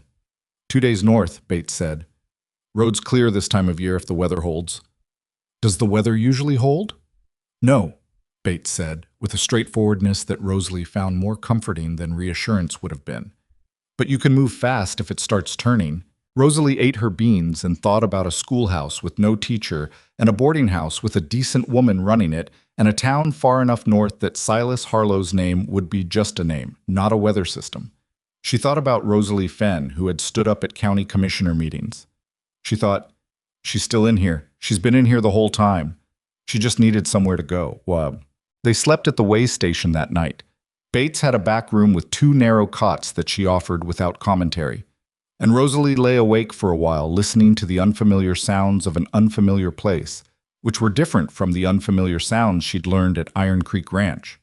Those sounds had been ones to parse for threat. These sounds were just sounds. Wind against the building, a horse shifting in the corral, the creek running in the dark. Ordinary sounds. She hadn't heard ordinary sounds in a long time. She thought about Silas coming back to the ranch after dark. She'd spent some time writing, imagining it in a clinical and specific way, working through it like a problem to be examined rather than dreaded. He'd come in and call for her and she wouldn't answer, and he'd look in the kitchen and she wouldn't be there, and at some point he'd open the drawer with the petty cash and count it, and he'd find her room empty. She tried to imagine his face at that moment. What she'd found, doing this exercise, was that imagining his face was less frightening than she'd expected. Not because she underestimated what he was capable of. She didn't. She'd spent 3 years calibrating exactly that. But because imagining it now, from 20 miles away and moving, had a different quality than imagining it from the next room. Distance changed things. She'd known this theoretically, but was only now understanding it as a physical reality. He would look for her. She was certain of that. Not from love, right? She was completely clear-eyed about the fact that what Silas felt for her was not love, had never been love, was a form of ownership that wore love's clothes and none of its substance. He'd look for her because she was something that had left without permission, and Silas Harlow's understanding of the world did not accommodate things that left without permission. But looking required knowing where to look. The road she'd taken was not the obvious road. Porter might remember seeing her, might mention it to someone. But Porter had also seen her face and made a calculation and driven on. And she suspected that calculation was not going to lead him to go looking for Silas Harlow to share information. Men like Porter, who'd lived in a town long enough to see what power looked like up close, developed their own relationship with information.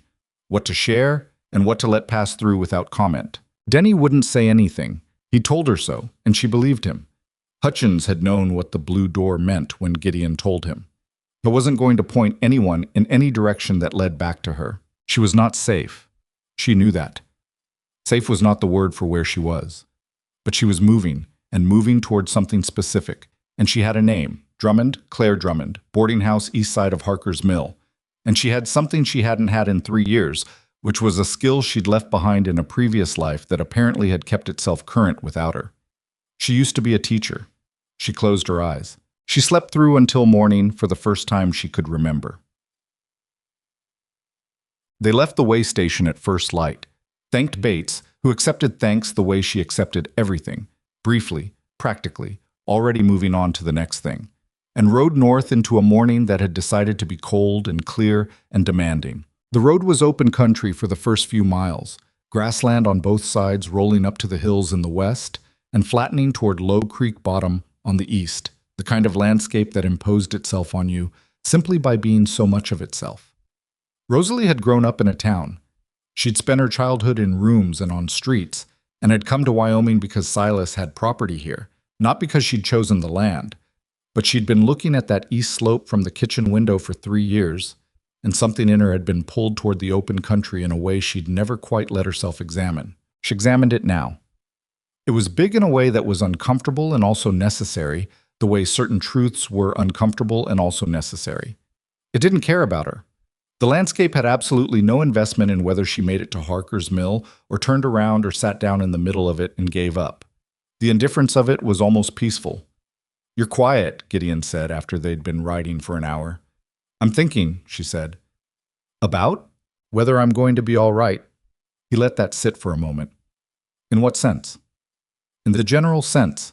She adjusted her grip on the reins. "I've been surviving for 3 years. That's different from being all right.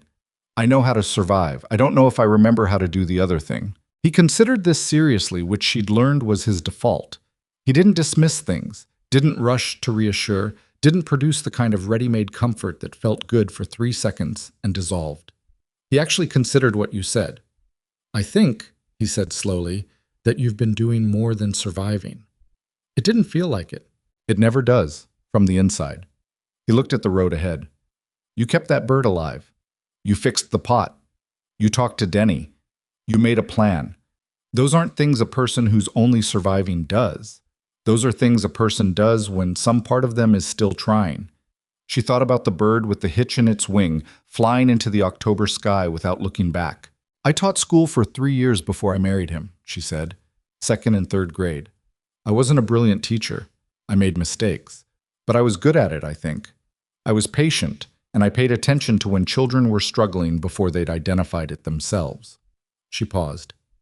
"He told me, early on, before it was bad, when it was still just the first edge of what it was going to become, he told me that teaching was a waste of my time and energy and that I'd be better used at home."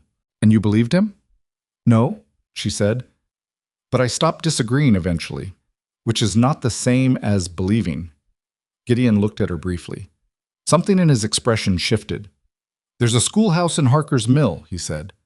"I know," she said. "Bates told me." She wasn't the first person to mention it. She looked at him.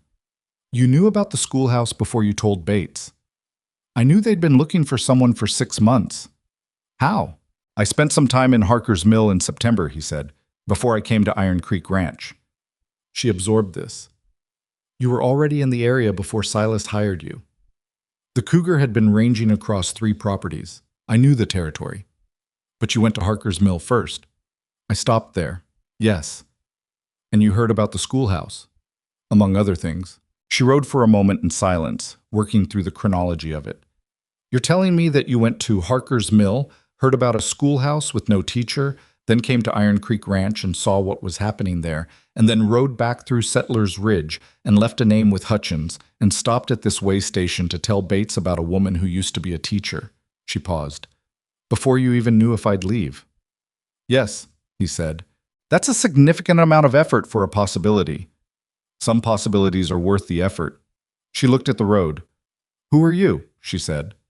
Not dramatically. It wasn't a dramatic question. It was a genuine one, the kind you ask when you've been paying attention to someone for weeks and have assembled a picture that has all the right elements but doesn't quite fit any category you already have.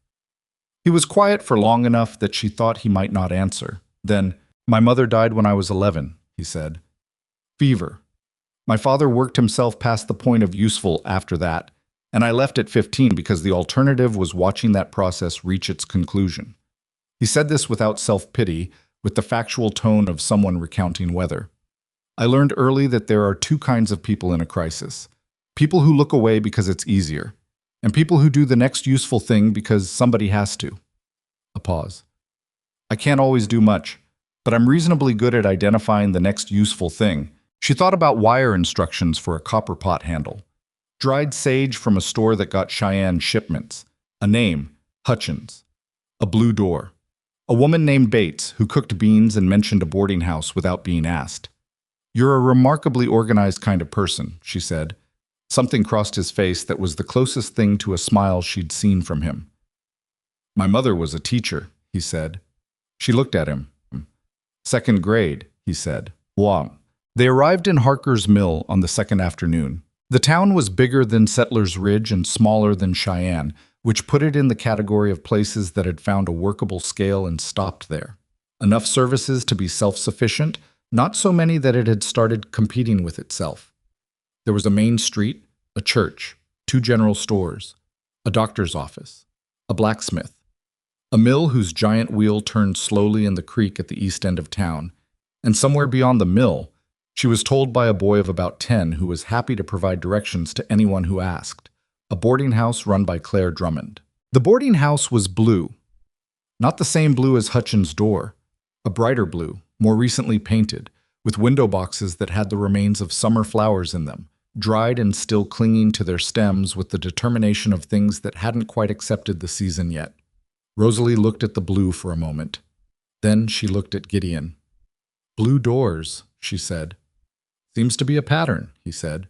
She dismounted and tied the mare to the rail and straightened her coat and ran a hand over her hair, which was not at its most presentable after 2 days of hard riding, and then stopped running her hand over her hair because it didn't matter what her hair looked like. It mattered that she walked through the door. She walked through the door. Claire Drummond was a small woman in her 40s, with the efficient manner of someone who had made decisions about her life a long time ago and had been executing them consistently ever since. She looked at Rosalie with the frank attention of a woman who ran a boarding house for women on their own and had therefore developed a rapid and specific fluency with the kinds of situations that produced women who needed boarding houses. She didn't ask any of those questions out loud. "Room's $8 a month," she said. "Includes 2 meals. Kitchen's closed after 8 at night.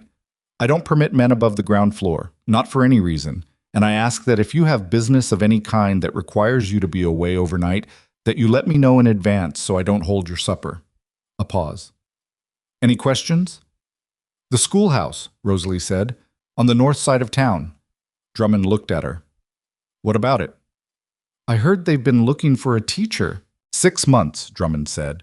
"Board of Education's been pulling their hair out. Last one left for California.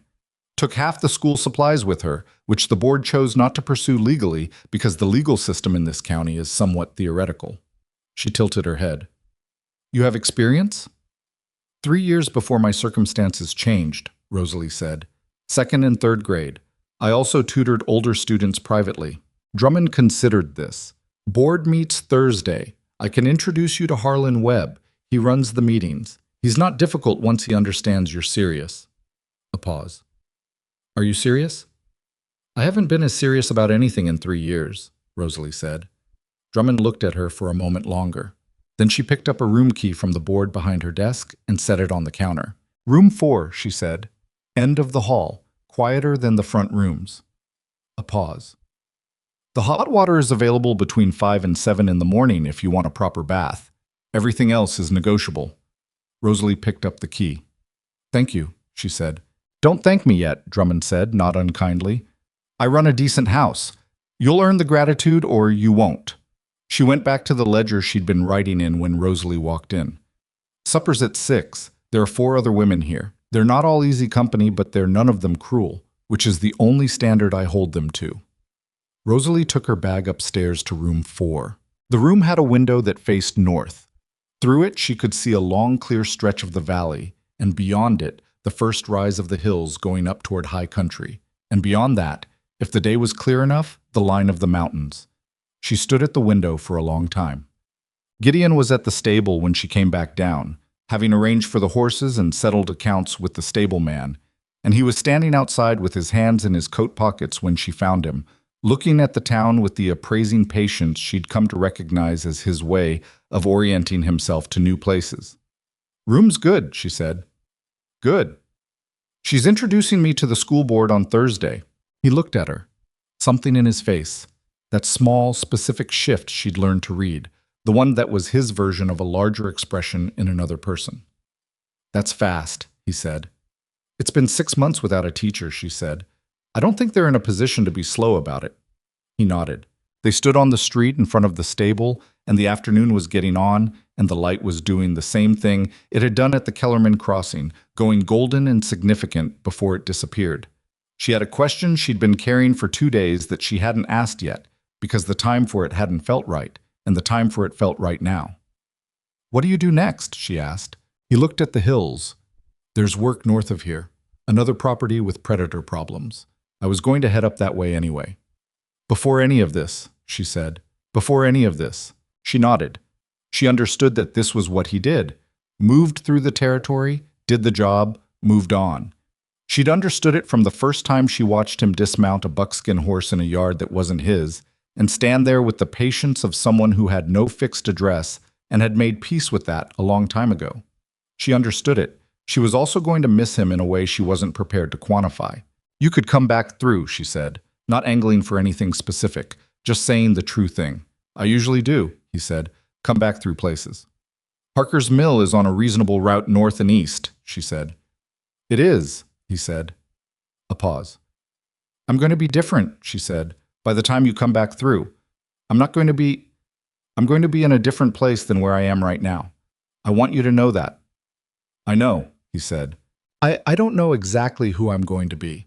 I haven't been myself in 3 years, and I'm not sure which parts of myself survived and which ones I'm going to have to rebuild from scratch. That's honest, he said. I'm trying to be, she said. I've been performing honesty as a survival strategy for so long that I want to practice the actual thing. He looked at her. The direct look. The one he used when he was paying the most attention. The parts that survived, he said, are considerable, for what it's worth. She pressed her lips together, looked at the hills. It's worth something, she said. Well, he left the next morning before the town was properly awake. She heard the horse in the street below her window, and she sat up in the narrow bed in room 4, and she listened to it, that specific rhythm of the buckskin moving, and she didn't go to the window. Not because she didn't want to, but because she'd already said what she needed to say the night before, standing on a street in the last of the afternoon light. And going to the window would have been adding a chapter to something that had found its right ending. She lay in the bed and listened until the hoofbeats faded north. Then she got up. She washed her face in the basin. She put on the cleanest of her 3 dresses. She went downstairs at 6 o'clock and sat at the table with 4 women she didn't know, and ate breakfast and listened to their conversations with the particular attention of someone learning a new geography. Their names were Margaret, Iris, a woman everyone called Doc, who wasn't a doctor, but had a habit of diagnosing things, and a young woman of perhaps 20 named Louise, who'd been in Harker's Mill for 3 months and was still calibrating herself to it. They were not easy company in the sense that Drummond had warned. Margaret had opinions about everything and delivered them without request. Iris was watchful in a way that bordered on surveillance. Doc had a running commentary on the health of everyone in proximity, and Louise was so quiet that you sometimes forgot she was there until she said something unexpectedly precise. But they were not cruel. After 3 years of architecture designed to contain her, not cruel felt like a door left open. She introduced herself. Not as Mrs. Harlow, she'd been making this decision since she left the ranch, and she made it consciously now. Not as Rosalie Fenn either, because Fenn was her father's name, and she'd always had a complicated relationship with inherited names. Rosalie, she said, just Rosalie. Margaret said, where from? South, Rosalie said. I was a school teacher. This, it turned out, was the right thing to say in a town that had been 6 months without one. The table's attitude adjusted perceptibly. Margaret had 3 children. Iris had a niece. Doc had views on the educational deficiencies of the current generation. Louise had a younger sister somewhere who she worried about. They had questions.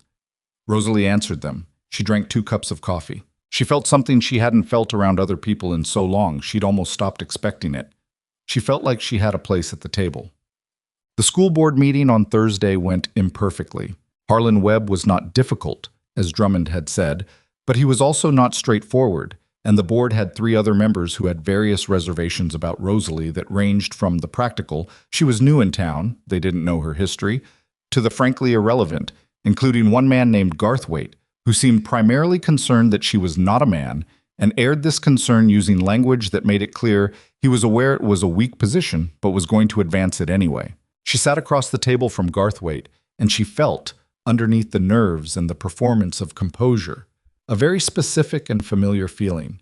The feeling of Rosalie Fenn in a county commissioners meeting, 23 years old, looking at men twice her age who were wrong about something, and deciding to say so. Mr. Garthwaite, she said, I understand your concern, but the children in that schoolhouse have been without instruction for 6 months.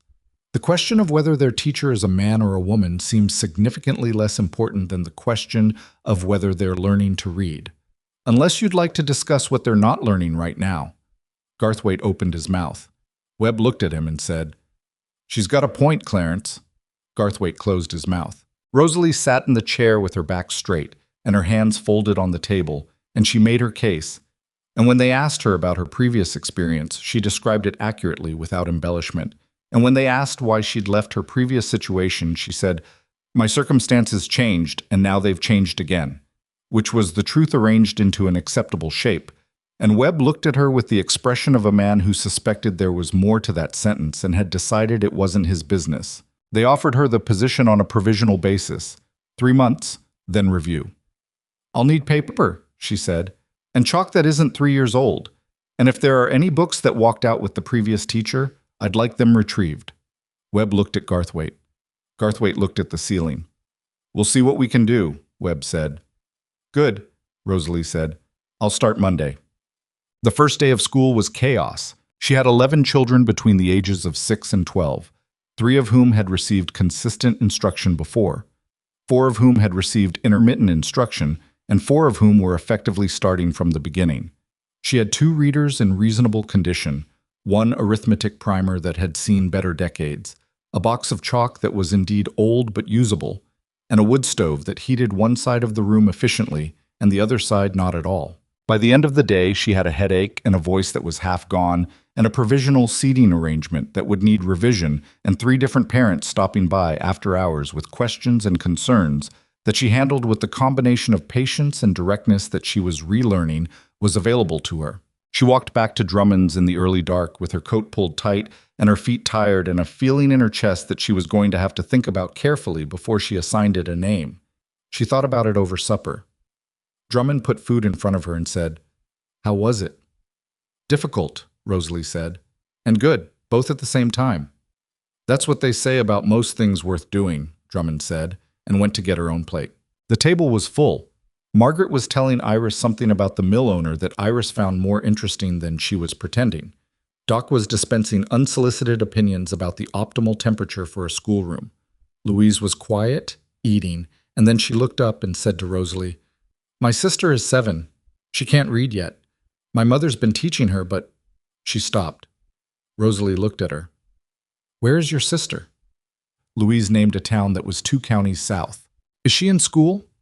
"There's no school there," Louise said. Rosalie thought about this for a moment. "Can your sister write letters?" "A little." "Then write her one. Tell her someone is going to teach her to read by letter if she wants to try. I'll write exercises she can do at home, and you can send them with yours." She paused. "It's not ideal, but it's something." Louise looked at her like she'd said something that required a moment to process. "You'd do that?" she said. "It's what I do," Rosalie said, simply, without ceremony. And she meant it, not as a performance and not as a kindness requiring acknowledgement. It was the most honest sentence she'd said in a long time. What I do, present tense, ongoing, a description of herself that was true and wasn't borrowed from anyone else's idea of herself. November came in with a cold front that knocked the temperature down fast and stayed. Rosalie got better at the stove situation. She rearranged the seating twice and found the arrangement that distributed the heat most equitably, which left her standing in the colder half of the room, but gave the children the warmth, which seemed like the right order of things. She developed a system for the reading groups that allowed the older children to help the younger ones in ways that benefited both, which she'd done before and had missed without knowing exactly what she was missing. She wasn't brilliant at it. She made mistakes, assessed a child's frustration incorrectly, and pushed too hard on a Wednesday, and spent Thursday repairing the trust, mishandled a conflict between 2 of the older boys that required Drummond's considerably more experienced opinion on the subject of 12-year-old male disagreements. She went home tired most days, more tired than she'd expected. The productive tired of someone spending themselves on something that had a purpose versus the exhausted nothing of days spent maintaining a performance of survival. She determined by the end of November, going to be all right. Not immediately. Not completely. There were nights when the dark brought things she wasn't done working through. The specific weight of 3 years of being told who she was. the way certain sounds still produced a physical response in her before her thinking mind caught up. There were moments in the schoolroom when a child's fear of getting something wrong looked back at her from a face that shouldn't have had that expression, and she felt something compress in her chest that required a careful breath to work through. She was not done, but she was definitively somewhere else. The letter came from Settlers Ridge on a Tuesday in December, forwarded through Hutchins, who had apparently been given her address by Bates, who had apparently been given it by Drummond, which was a relay chain of women who minded their own business and each other's simultaneously, which Rosalie found to be the most functional kind of network she'd ever encountered. The letter was from Denny. It was 4 sentences, written in the careful hand of a man who'd clearly labored over each word. Mrs. Harlow, I want you to know the ranch is changing. Silas didn't take it well, but most of the hands have gone, including me. I thought you should know that what you did mattered more than you probably know. Denny. She read it 3 times. She thought about Denny, 9 years on that property. The man who communicated in head movements and single-syllable words and had a daughter in Laramie about Rosalie's age. She thought about the moment at the water trough when he'd said, I wouldn't say anything either, to nobody, and walked back to the fence.